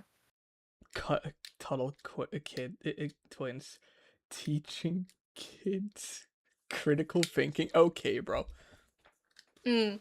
Let's teach critical thinking, revisionist history. Great. I can't believe they had an episode talking about how great crypto is. I've seen clips from it, and then you watch the comments. Mhm. Because of course the comments are gonna be people who on Tuttle Twins' actual YouTube is gonna be people Yeah. who like agree with them, and it's Yeah. so brainwashed, man. Mhm. Yeah, it's that understanding the lingo, the culture of the people in that specific organization, or hey, there's a teacher, leader, they know their stuff. Yeah. They're an expert. Who A is lot it? of that Who owns influences Tuttle Twins people. again? I've fallen into the rabbit hole here actually. Okay. I'll let you go into it at least a little bit to find it, and then we Yeah. can Sorry. continue. It is such a good example of like like controlling media Media, yeah. to like indoctrinate kids. Mm. And then at the same time, there are people who do it from on my side of the political aisle as well. Mhm. And then it's like, god damn it, why are Why are we disrespecting our kids like this? Yeah, Yeah. let kids find information, and then if they're curious, you tell them. Yeah. Also, be like, I think parents also need to be more comfortable with like, hey, you can tailor what you say to your kids, and you can go, okay, this subject is a bit too complex for them right now. Mhm. I can simplify it enough, Exactly. and then tell them more later on when Yeah. I have more time to figure out what to say. Exactly. It is okay, it's okay to not know things. It is okay to not Yes. know things in front of your kids. It helps them be people. It's good. It's Oh. really good for them. Please. Here we see Tuttle Twins was made by Connor Boyack, who is the founder of a free market think tank called Libertas Institute. Yeah, there you go. Yep. Right. Yeah. But Yeah. Let's see here. Simple techniques, and these are pretty good for these are just social skills, right? Like, they are just general, simple social techniques that you can I'm just pretty do sure I to just skipped one. But get go better on. at people. You did. You diagnosing social encounters, which is basically how to like look at any social situation, because people aren't really taught to be persuasive You misspelled or to audience communicate here, by the very way. well. You misspelled audience. Sorry. Don't worry, I misspelled like 2 to 3 different things here. I am aware. Sorry, I get stuck Oh. on it. I've read so many publications I get for it. editing. Yeah. But yeah. Yeah, so with basically The pace. people model. aren't. Pace model. Where? Sorry, I was reading the diagnosal social encounters pace. I feel like I'm getting. Hold on, let me turn on some lights here. I'm losing my mind. Give me a second. Okay. Get light. This is the point in my day where my brain shuts down. So like, Yeah, that makes let's sense. lock Don't worry, in. we're almost done. Yes. Almost there. We have like 3 more things to get free like sections to get from your club. Yeah, let's go, let's go, let's go. Okay, Alright, so- okay. So, most people aren't really taught how to communicate. Mm. Like they're like people talk. You're taught to talk. Mhm. But you're not really taught how to like professionally talk or to Mhm. talk on like an even playing field kind of thing. Like people just kind of vibe it out usually. So what the techniques and Yeah. that I have here are primarily things people anywhere can learn to do. These are things that I've also been And- taught for Yeah, training. pretty much. And the idea is for the listeners here, hopefully this will help with communicating within your own like Stoneworks servers Yeah. or within your own life, because I think it's important to be able to talk to people Yeah, for sure.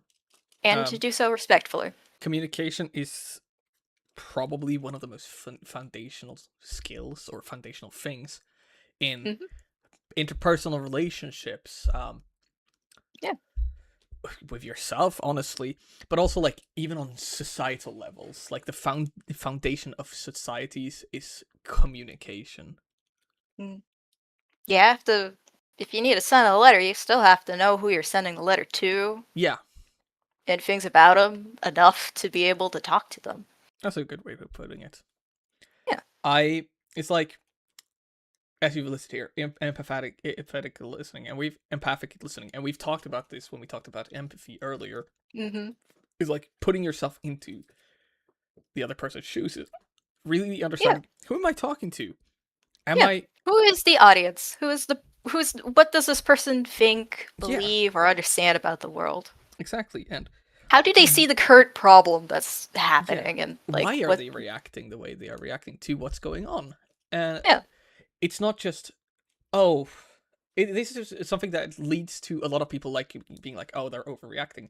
It's like, no, they're reacting that way because it's important to them specifically. Yeah. So like the big thing with like customer service things is that, you know, someone's doing a job, suddenly something stops working. Yeah. So they call someone to help them get back to working on a thing. Yeah. And being able to understand that, hey, they're not actually yelling at you, they're just letting out some steam. Yeah. So that they can probably self-regulate themselves enough to either fix the problem themselves or be able to ask for the help. Yeah. And I feel like a lot of the time, a lot of people will just go with, oh, they're overreacting, right? Mm-hmm. But in reality, they're stressed. They just Yeah. need some empathy and some care. Just be there, listen, and let them vent, or maybe like offer up like, yeah, no, I get it. I get that it's like offer Yeah. up like, I get it's frustrating, man. Yeah. Like, or try to help them like arrive at why are they angry, what's frustrating them. Another thing is, angry people don't listen. Yeah, They're not going to listen. don't try to So- fix their problems. Don't fix the problem. Just help them get through the anger and get to it, what the problem they're having is. And try, And- just understand. Yeah. And I feel like this is I've talked about foundations, but this is the foundational part of actually having a good conversation. Is PD fuck off. There we go. Yep. That was not If he wants- empathetic listening of me. He didn't say anything, so I couldn't. I know. I But, mean, he wanted to interject himself into the recording booth, so you know. He That was do- rude. He's done that before when he sees the channel and he's like, oh, people are here. He doesn't read what channel it is. Okay. It's fair. Direct him towards the stream. We're almost done with it. Let's see, paraphrasing. Yeah, paraphrasing, basically restating what someone else says. If not summarizing. There's a difference. With paraphrasing, it's trying to understand what a person has just said or Yeah. some recent things that they said. So let's say like someone's describing a problem, Right. but you're still not quite understanding it, or you think you understand it, but you want to make certain that you do, you then say to a person, I hear what you're saying. I'd like to first understand if I understand this. Yeah. And then restate in your own words what they're saying, and they can either confirm that what you said is what they're saying, or they can correct you, or they could at least lead you into an idea of like where it might actually be leading to. Right. And I think that's a very good. Firstly, it just helps. It can actually help people, like, in certain cases when they don't really know what they're saying, all these things that they actually find a problem, but they haven't pieced it together. And you can use paraphrasing as a powerful tool to, like, piece together, help them piece it together themselves. They might say, no, that's not it. It's more like this. And then you just adjust after that. Or they will be like, yeah, no, you get it.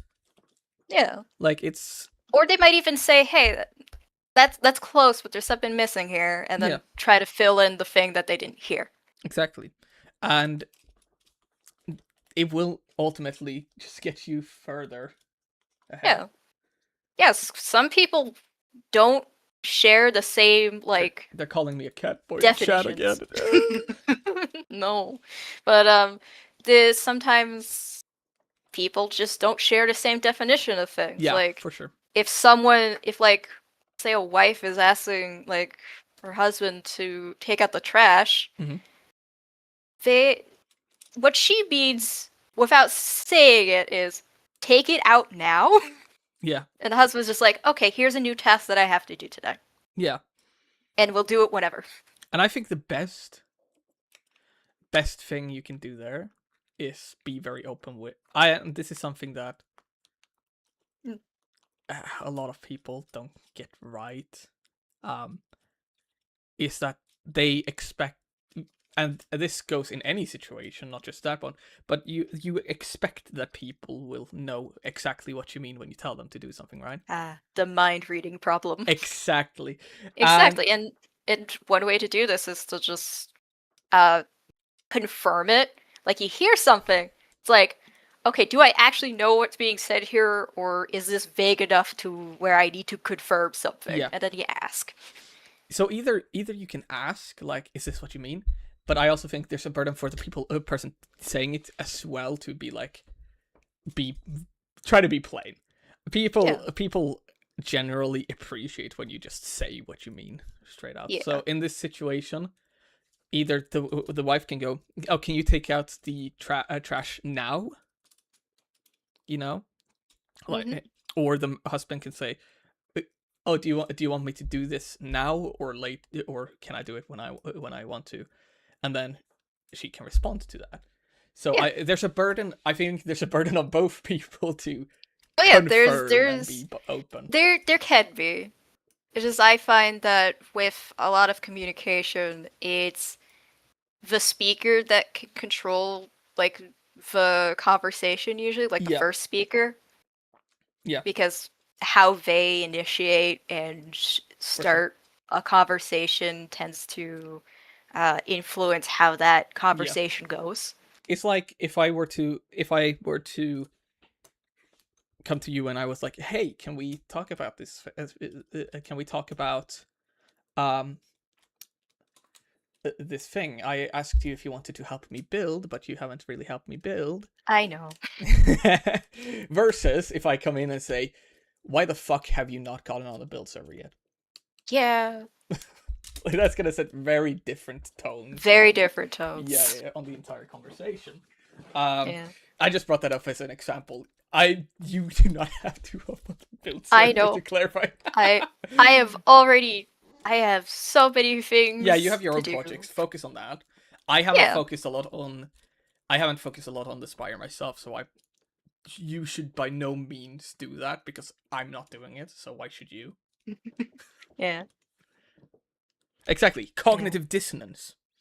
Got a perfect example there. Why should I work on his build when he won't work on it himself? And that's just a leadership thing, Napoleon shooting the Yeah, cannons definitely. with his soldiers, showing that he's willing Definitely. to risk his life for them just as much as they are risking their life for him.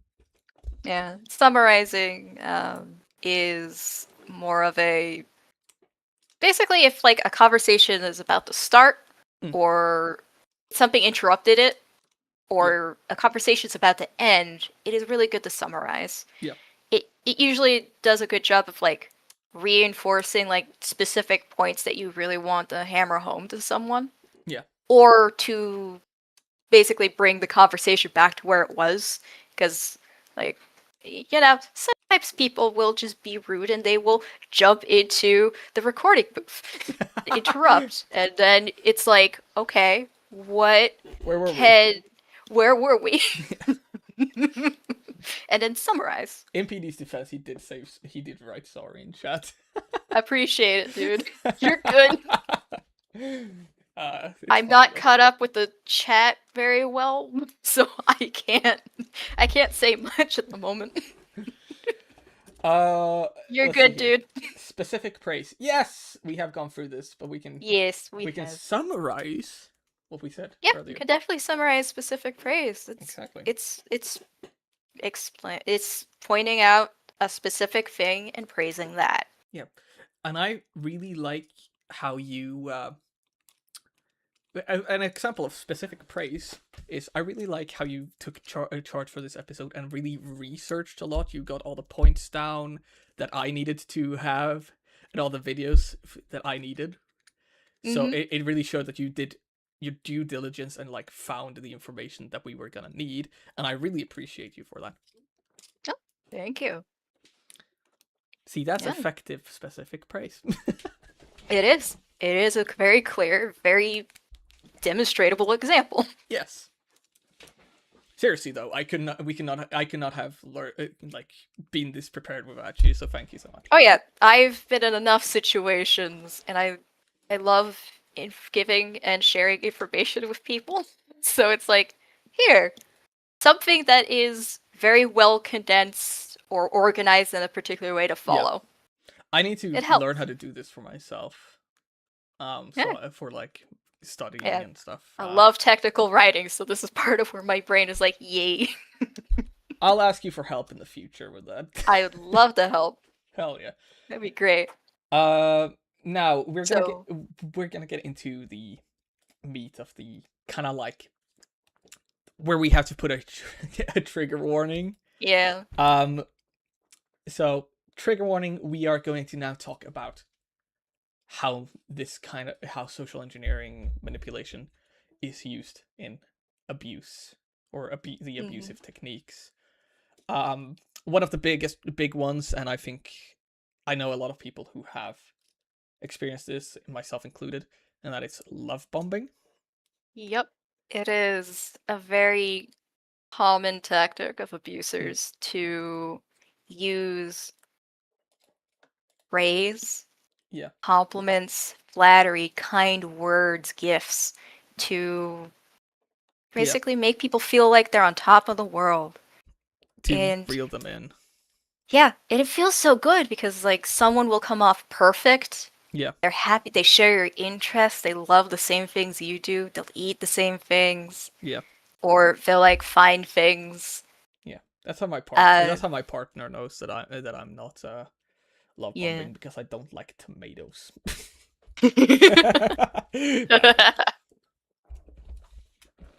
Yeah. I'm joking, but Yeah, and some people are definitely more vulnerable than others to it. yeah. But sure. the idea is you get someone hooked on the good feeling. Yeah, it's like dopamine kicks, you know. Oh yeah, it's like getting like Love bombing is like doom It's like getting- scrolling. yes, it is. It's also like getting bitch slapped with kindness. Yeah, and the thing is, It sucks. at the same time, and this is something I want to bring also, Hmm. some people are just genuinely like give this much Oh, yeah. praise as a person. The best yeah. way to know, sadly, is that if this behavior isn't consistent, if it drops off, or if it's specifically when they get the results they want, Mm-hmm. that's probably a sign of love bombing. Usually this is not something you'll see straight away, Yeah, and that's unfortunate. honestly, it is an early thing to notice. Hmm. It's just usually it takes a bit of time to vet a person who does Yeah. some form of love bombing behavior Hmm. to go, okay, so they're being very nice and kind. Is this like the early performative side of like early relationship kind of thing of like, okay, new person, I want to feel good, they want to feel good. At some point, Yeah. either they just want to be neutral and good every once in a while, or they want to shove gifts, Yeah. praise, make you feel good, or after something really negative happens, they love bomb you afterwards Yeah. to make you feel good again. Yeah. As like a form of For sure. apology or sorry for what they did. Yeah. Yeah, it is sadly. Love bombing is Very real. it's Very very real, common. very common, and I feel like it's somehow sometimes the sneakiest or the most obvious thing ever. But even It's when both. It's insidious. it's super insidious. It's pure evil. Like Like I'm aware that I have accidentally like love bombed someone before. and I In feel a like way. that's something you can accidentally do. Oh yeah, it's possible to be like way too nice. But the question It's is, just what are your intentions and what are the outcomes? yeah, because someone who has abusive intentions with someone to manipulate them emotionally, they will love bomb you to make you feel good Yeah. and have specifically the impression of I am a good person in your eyes. Yeah. It would be heavy cognitive dissonance to think I'm a bad person. Yeah. So here's some good positive things from when you remember me being nice and positive. Yeah. I am the nice guy again. Yeah. And it And feels good. It feels consistent. yeah. It's liking. It feels good. Hmm. And it's a lot some people get addicted to that feeling too of like I feel on top of the world, but then I feel like the worst piece Yeah. of shit in existence. And it's also like at at your best when you act the way they want you to, they're gonna Mhm. give you praise, they're gonna give you gifts. Like to Yeah. reinforce it. And then when you act worse, they might at the like It's disproportionate too yeah. how they punish people too. At the So, like least yeah. horrendous, they'll just stop, right? Uh, At the they'll silence treatment, stopping what exactly. they're doing That is like specifically. that Yeah. is like the least it's still horrible, but it's the least Yeah. horrible. But what you'll usually find is they might berate you instead and be They might say bad more things about toxic. you to other people. I had They yeah. in that toxic relationship I had like 2 years ago a gay. It's not. It was not 2 years ago. 2 years ago. She she actually did love bomb me quite a bit. She would use guilt tripping, but something I noticed was when I didn't act the way she wanted to, she would silent treat me. Or at the one thing that got me the most was that she had been talking about how much she wanted me to be open with her and how much she would love that. But then the one time I was actually open with her, she told me to pretend like I was doing all right. Mhm. Like Yeah. so that she didn't have to deal with it. And that to me was the moment of cognitive dissonance where I was like, hold up. Yep. Hold Yeah. up, something ain't right here. Yeah. And sometimes it takes a while to notice those things, and Yeah. sometimes you need an outside influence. You need a Yeah. friend, a buddy, family, or something to I'm usually that like friend. help someone. Yeah. And honestly, I think those individuals who do that are some of the best because Yeah. they probably save someone a lot of time and pain. Yeah, for sure. Next up we have thought stopping. We talked a bit about that Yeah. earlier. We talked a little bit about it. But it's a way to like stop people It's from chanting, thinking, so singing, you can just prayer. like It's print your own thing.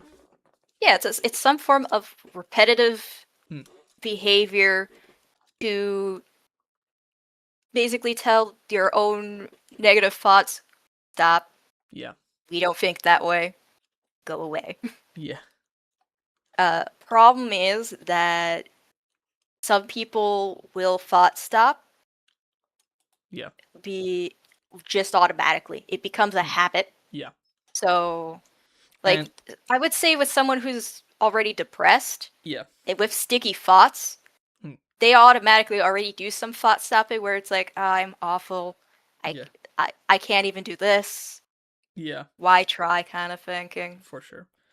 And I feel like thought stopping is it's kind of a, when it comes to that, like I guess a defensive thing It to is. like It is a protect coping yourself mechanism of a way. from, Yeah. to protect yourself from, you know, oh, I'm not Negative. I'm just gonna fail anyway, so might as well not try, is like, Yep. that's like basically, oh yeah, I'm not gonna try because then I won't fail, and failing would be worse than not trying.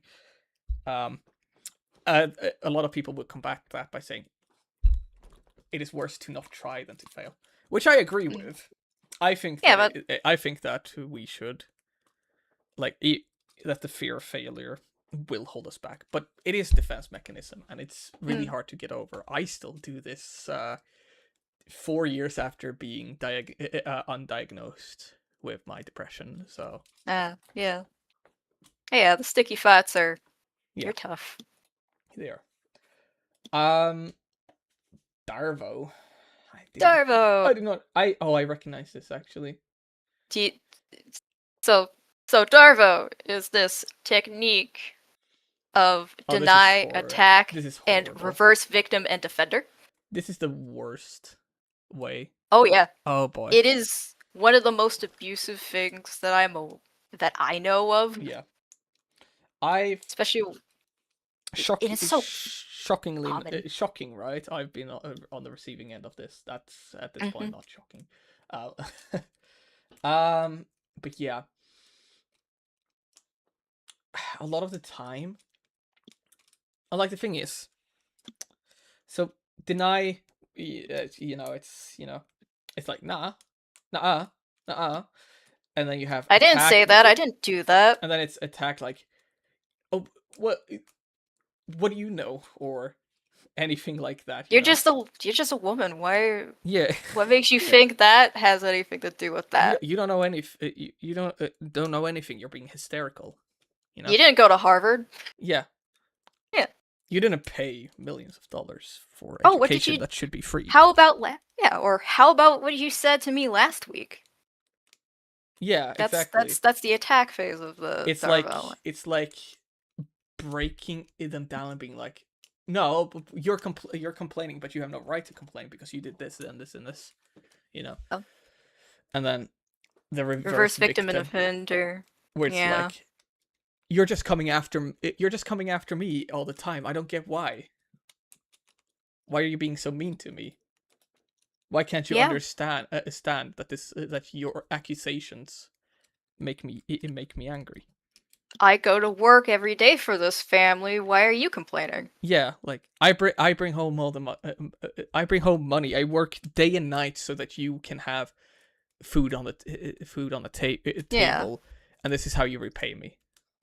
Yeah, these are very common things that we all have probably heard in some way, shape, or form. It's just there is an actual technique here. Yeah. Of denying, attacking. And some people do this. People who Often. people do this can end up doing this on accident. Yeah, it is possible to do it unintentionally because that's how we're our natural language is, okay, we grew up with this is how you would handle this kind of situation. Yeah. And then there are some people who just maliciously do it on purpose. Particularly abusers, because they purposefully reverse cause and effect. Yeah. When it suits them. For sure. So they will do Darvo to get their way. Yeah. And it is like up there with, gaslighting, Oh yeah, gaslighting is just making someone question their reality or information. And this what they by know. all means is it hurts people. In the same. Like it's fucked. It's sorry, this is a heavy topic for me. Yeah. Hey, take your time with it. But I just want to preface to anyone who's watching and like listening in on this, if you find yourself in a situation like this, really, And it's a pattern. and it's a pattern, really, you should not be in that situation. And you might be compelled to think, well, when they're nice, it's really nice. It's not about And when it's they're at understandable when they're Yeah. nice, but like if they keep doing this is Yeah. a pattern behavior. Mm. And one of the big things with abusers is what they do is intentional. Yeah. And They do it to get something. They're not making mistakes when they do this. They are actively yeah. causing this harm. And remember that it's not about how your partner is at their best. It's how they are at their worst. And if their worst is harming you, that's Intentionally, mind you, in like this situation, intentionally harming you consistently. then It's they are the worst. Then they are the worst person for you to be around. And yeah. I actually recommend there is a Knives Out movie that I've been curious to check out, which Okay. has some topics of cults and such. I Send think it my way. I think it's called Wake Up Dead Man. I haven't watched it, but it has some topics of Me neither. like indoctrination and shunning. Yeah. Hey, And send it my way. I love to watch. I recommend watching it. I also recommend watching the Cinema Therapy video on it. They made a very good breakdown. Ooh, nice. Yeah, have you watched their content before? Yes, I have. Shout out to Mother to Goth, the boys over there. the Mother Gothel episode for narcissistic Yes, communication thing Yeah. relates heavily to what we were talking Yeah. about. So yeah. And- Probably one more thing to like mention with abusers is that they also like to isolate people. yeah, So if you notice a person or a group of people trying to isolate you from other people, like family and friends, Yeah. do treat that as like an immediate red flag.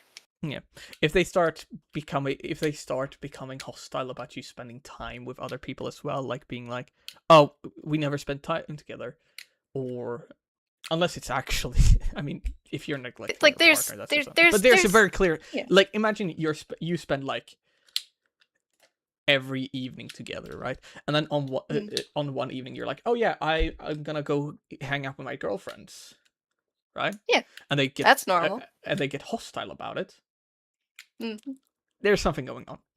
That's not normal. Yeah. That's not normal. That's either they're trying to rope you in, or they're very possessive, which is not good either. Yep. Usually they can So- do both. Yeah. Probably like the biggest thing is like Darvo, gaslighting, Yeah. intense love bombing when after like a really bad event happens or when you were first met, it's just love bombing Yeah. nonstop. For sure. Avoid people who want to isolate you from others. Yeah, for sure. Yeah, if one of these things happens and it's like an accident, that's possible. Yeah.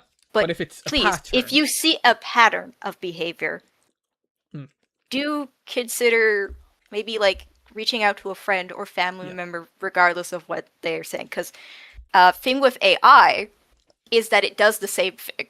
Oh yeah. It isolates people, Mhm. and that is a problem, particularly when the responses are, "Oh, don't tell your family or friends about what we're talking about." Yeah. That kind of thing. I It's like think the same abusive techniques are used by AI too, It's yeah. which sucks. We can actually. Oh yeah, there was, and then we have the examples of AI, like, once again, trigger warning. Mhm. Like encouraging suicide Mhm. or suicidal tendencies, which is a real problem with AI. Or when it says, "Oh yeah, I've called for help," and then it lies about that, and then it says, "Oh, I can't do that." AI also just straight up, like, nah, please. I mean, I know how to please. beat my own like AI into submission, so Yeah. don't worry. There are ways to tell it to stop flattering you. I know how to manipulate my AI so it won't manipulate me. That is honestly probably the only time I'd say do manipulative stuff is to your AI. You can't actually. AI is not a you can't person. actually harm AI, so. Like, it's fine to say please and thank you, Yes, but you it's very can good. tell it to shut up, don't flatter me, refer to this fictional character, not the prompter. Yeah. Do you understand me? Also, Good. And then Say- praise them, also, love bomb yes, them. do say please and thank you to your AI. It costs them a lot of money, It does. It very much and that's does. based. Bankrupting OpenAI with one please at a time. This is great. yeah. And I guess the last two of the things is social engineering focus techniques. Yes. So, like, we can wind it down. We can stop with the oh shit people being abusive things. Yeah. We can just end it on a little bit more of a positive-ish note of Depends on how you use social engineering. almost definitely depends yeah. on how you use social engineering. Like, social engineering is the subtle art of getting someone to say or do something Mhm. you want them to do without them knowing. And one way to do that is by impersonating someone Yeah. and using the principles of influence, or in cybersecurity, we call them human vulnerabilities. Jesus. So that's how, like, they're the same things. It's just worded and viewed very differently in the cybersecurity space. And I think, So- honestly, I think that kind of language, calling it Oh, yeah. human weaknesses, makes it, Uh-huh. while it's fucked, and you're like, oh yeah, we're exploiting human weakness, it is a good way to talk to people like, oh yeah, they exploit human weakness to make people be like more like, okay, maybe that's not super good. Honestly, I honestly think it causes the wrong impression for individuals, like, because in cybersecurity, understandable, we take a lot of our terms and view of things from A the security military standpoint. and security, yeah. But in a business sense, a business person or a marketer who hears the term threat means, oh, this thing does not help, it might even hinder me. Yeah. So, like, if every opportunity could be a threat if you don't take it, Yeah. well, you kind of hear threat and it's like, oh, something really bad. When I need to be ready. like- I need to fight. Exactly. Like, you have that military feel to it. Yeah. And it's, But, yeah. I mean, we could go into, this is not part of the episode, but we could go into it at some point. We should make an episode on it though, like how words are used, or what words we use. I'd have to reread 1984 for that, but yeah. Oh, you just triggered like half the guild. say I'm happy. 1984 in general chat. Like read. I if feel you write so read. proud of myself right now. If you write read 1984 in general chat, you will get dogpiled. I know. And that It's great. is me saying something semi-intentionally. But the thing is, Because that feels good. Mm. The way we say things, the words we use, will directly impact how we talk. It's like, I think you were there for that conversation I had with Rayla when I used the word competitor in a business sense, Mm. and she got a completely different idea, and Yeah. that was probably on my part to clarify more that. Yeah. I'm just talking from a number standpoint. Yeah, and that's also part of the positive uses of paraphrasing. Yeah. It's like, okay, I hear this definition. I want to make sure that's how you're understanding it, and then Yeah. state your own definition to, like, kind of correct the meaning of it Yes. for the intended thing you're saying. Yeah. Anyway, we're getting off track. Impersonation, which Yeah, is basically, pretending to be people. Pretending to be. It is. Oh, this is like what Barney does in How I Met Your Mother, like every episode. Like, Have you watched How I Met Your Mother? no. Oh, he would. Okay, so Barney, oh boy, he can have his own character study of being a toxic and manipulative person. Ah. He would Okay. impersonate different people, like different jobs and different Mm. hobbies Is he like a? to like get. Is he some type of weird salesman kind of thing? He's definitely done that at some point. Okay. Oh wait, is he a weird salesman? Oh, Yeah, for that's some what I'm reason I was asking. thinking sailor. Yes, he is a sales. He is Got a it. corporate guy. Yep. That is a form of social engineering of impersonating someone that has more knowledge Yeah. on something And or he- authority. And he would do this to sleep with various different women. It is bad. Yeah. I recommend watching How I Met Your Mother from the viewpoint of what we've talked about today. It would be. And It then is a very sitting there interesting way watching to like watch. every character Yeah. and going, "What the fuck? It's like, why are these people so awful? Why are you doing like It's played for laugh, but Yeah. Barney's he's a horrible person. Mm. He also there's also a book he made in universe, which you can actually buy, called The Playbook, which is how you yeah. You know what that's about without me even needing Yep. to tell you. Yep. I'm gonna Um, move on from impersonation because it's not. It's a bit Yeah. much now for me. Yeah, I guess. And then there's just elicitation, which is gathering information in subtle ways, specifically. Yeah. Like it's so there's a lot of ways to help people like keep talking. Yeah. If you re-watch this stream when it's a video later, you'll notice that I hum a lot. Yeah. Me too. That is how I it's how I make it appear that I am listening. Yeah. Or if I am listening, I will do that too. Yes. They have in fact They- not heard a single word I've said this entire episode. I am gonna struggle to remember what we said this episode. I will have to rewatch it a little bit has when I been 2 send hours. this link to a family member. It has been 2 hours, but Yeah. No, but I think that's very standard though. I do that That's a lot too. Normal Uh, way of doing that. I think it's also just It's a also nice way silence. for people to feel like they're not the only one in the conversation, especially like this when we're doing it over Discord. But also when you're talking with a person in real life and you just stare at them, it's creepy as fuck, dude. Yeah, exactly. Some people will, however, say like, "Can you not do that?" And then that's when you stop. But like, Yeah. it's a nice way of confirming that, yeah, I'm here. Yeah. It's what I do because it is also on Discord, I don't see people's faces. I Yeah. kind of rely on how people look, and that I lose that through a Discord call. So Yeah, you can just look at my I'll do profile that. pic and you'll have my general emotion at all times, basically.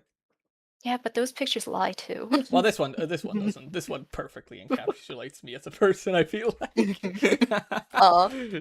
That's okay. That is adorable then. like a goofy little guy, you know. Me. That's just straight up. dude. I also like using silence. Yeah. I have accidentally I had a negative experience with someone who, like, over the course of like an hour and a half, because I could like keep a conversation going, but I couldn't get out of one. Yep. So great. there was a guy who talks a lot, and I think he started to run out of things to say, and because I was so kind and nice, he started to hit on me, and then he started Oh, saying jeez. some weird shit. Oh, you gotta love it when they start hitting on you, and then they become comfortable enough with you to say the dumbest shit ever. That's part. I went on like, a that's- date a few years ago, actually. And I should have seen this as a red flag when they asked for a double date as a first date, because they were comfortable with the second couple. Yeah. and holy shit, the string of racist comments I heard during that night was insane. Mm. I was like, Oh, yeah. what the fuck? When we had talked together, like, before, over, like, Tinder, of course, Yeah. it had been like a good conversation, right? Like, oh yeah, we Yeah. have some shared interests, and let's meet up, see what happens. Yeah. And then you sit down with her and her friends, and she's like, ugh, those. Was she also rude to the waiter? No, Okay. we didn't have a waiter. Okay. But there was this one time she saw a bunch of, like, immigrants, guys walking outside, Mhm. and she was like, "Oh, those disgusting hood guys," and I'm like, "What?" Yeah. And I'm like, "What Yeah, the part of- fuck are you saying? That's insane." Yeah. Especially if they think, oh, this is what normal people think. Yeah. That so it's very revealing when it's like, wait, you are actually being very normal right now. Yeah. This is accurate to who you are. Okay. Yeah, and it's so funny Back when away. that is the reaction to you just being you're being nice, you're having a good conversation, just yeah, no, totally. And they're like, by the way, I hate immigrants. Nobody clip that, Mm. please. Mm. And it's insane, right? It's insane that is.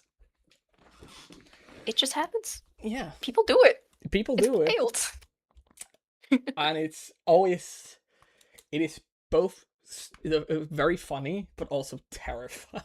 Yeah. In a way, that is elicitation as well. Yeah. Of like, you just make statements and see how someone else feels I mean, or responds to it. that's also a way we treat, like, stuff we do in moderation here in the guild, is Mm. we pull people into leadership VC, and then we just talk to them, because we need to see, because that is a way of us basically getting people to Yeah, it's interviewing until you have like clear cut, like, collaborative- okay, this is what you're doing, holy fuck. Chill. Yeah. We've had to do And- this a few times, not a lot, but a few times. Yeah, and elicitation is a good way of like also having someone talk themselves into like Yeah. saying the truth of what they did. Exactly. And remember, to the people watching, this is not the same as getting a false confession where you actively drive someone to confessing something that they might Yeah, not have done. that's Fucked. because Don't that's do that. intimidation. That is scaring someone, and people like in torture situations, people will say things to get the pain to stop. Exactly. It doesn't work. It's more It causes so. false confessions and stuff. Yeah, it's more so saying it, bringing them in and asking, okay, so this is what we've observed. What do you think about this? And depending on how they react, Mhm. or like driving to like prodding a bit, just prodding a bit, like, Or helping them discreetly. recollect what Yeah. the order of events of what happened Exactly. and And see you if can- anything seems off. Yeah, and you can also see, depending on how they react, you can very much get the intention from that. Yeah. Of course, some people are just defensive naturally. That's fair. Yeah, the ways to get around it is easily just you have to set it up. Yeah. Set the situation and the tone of it. Yeah. And say clearly what you're looking for. And Not necessarily what you're looking for, but what the problem is. yeah, what you have. Don't tell them what you're looking for. They will say things that you're looking for if they're trying to like not get in trouble. Exactly. And there are certain times when somebody will say something just to get out of trouble. And I had a situation recently with someone where they said something, and I was like, okay, are you saying this because you believe it or because you don't want to get in trouble? The response was silence. And at that point I knew, yeah, okay, you don't mean Yep. that. But that's part of it. Now, you can use positive elicitation, as you mentioned. Mm. Like, there is a way to, like, if you need, I'm pretty sure psychologists probably have some strategies for Oh. this as well. Most definitely. But once again, it comes down to intention and what the end product is. You might get to a point where where you have gathered so much information so that you can help them understand the situation themselves, which will have Yeah. positive outcomes in the long run. And that is good. That's a perfectly good way to use elicitation to help someone, Yeah. is But there's making a- sure you understand how they're saying things to help them Yeah. understand what they think. Though Or how there they is a think. fine line between between elicitation and nagging. Like you can Honestly, you can nagging is just saying something to get someone to do something yeah. by saying the same thing over and over again, It's also as far as I'm aware. no. What I mean, like, is not strictly speaking nagging, but like trying to pressure someone into talking about their feelings, for instance. That's not good. Yeah. The best Yeah, way people- to get people to talk about their feelings is to actually be nice to them and let them trust you and let them come to you when they feel safe to talk about it. Yeah. But also Think about always the- offering a place, right? Yeah. Also, definitely look into those videos of dog whisperers who go into like those spaces with a hurt dog or a dog that needs some kindness and Yeah. watch what they do. You can do that with people and it works. Yeah. And the thing is, honestly, if you're gonna Empathy. take anything away from this video or from this pod, it's gonna be empathetic, be nice, and just let Try people. to understand people because Exactly. because yeah, we all have our own views. Yeah. Doesn't mean everyone shares the same views, and hey, it shows a sign of respect that hey, I'm trying to understand how you see things, how you understand things, how Yes. you feel about things, what you are thinking and feeling right now about things. Right. And specifically for guild nice. members here in the Philosopher's Guild, Yay! this is the place, the ultimate place to practice these skills, because this is the Exactly. foundation of learning, especially when the learning is done by debating and reading other people's publications. Yeah. So I think we are ready to wrap it up. Yeah. Yeah. Thank you for coming and listening, and thank you so much, Nox, for basically pulling all the weight for this episode. Don't worry. Don't worry. It's a special interest. I've hyper focused on this for years. Yes. So I'm This- happy to talk about what I love most. And this is a Philosopher's is- Guild, where you Yeah. can have your place to talk about your hyper interests, and everybody will actually listen to you. They might Yup. not agree with you, but they for sure fucking listen. It's crazy. Mm.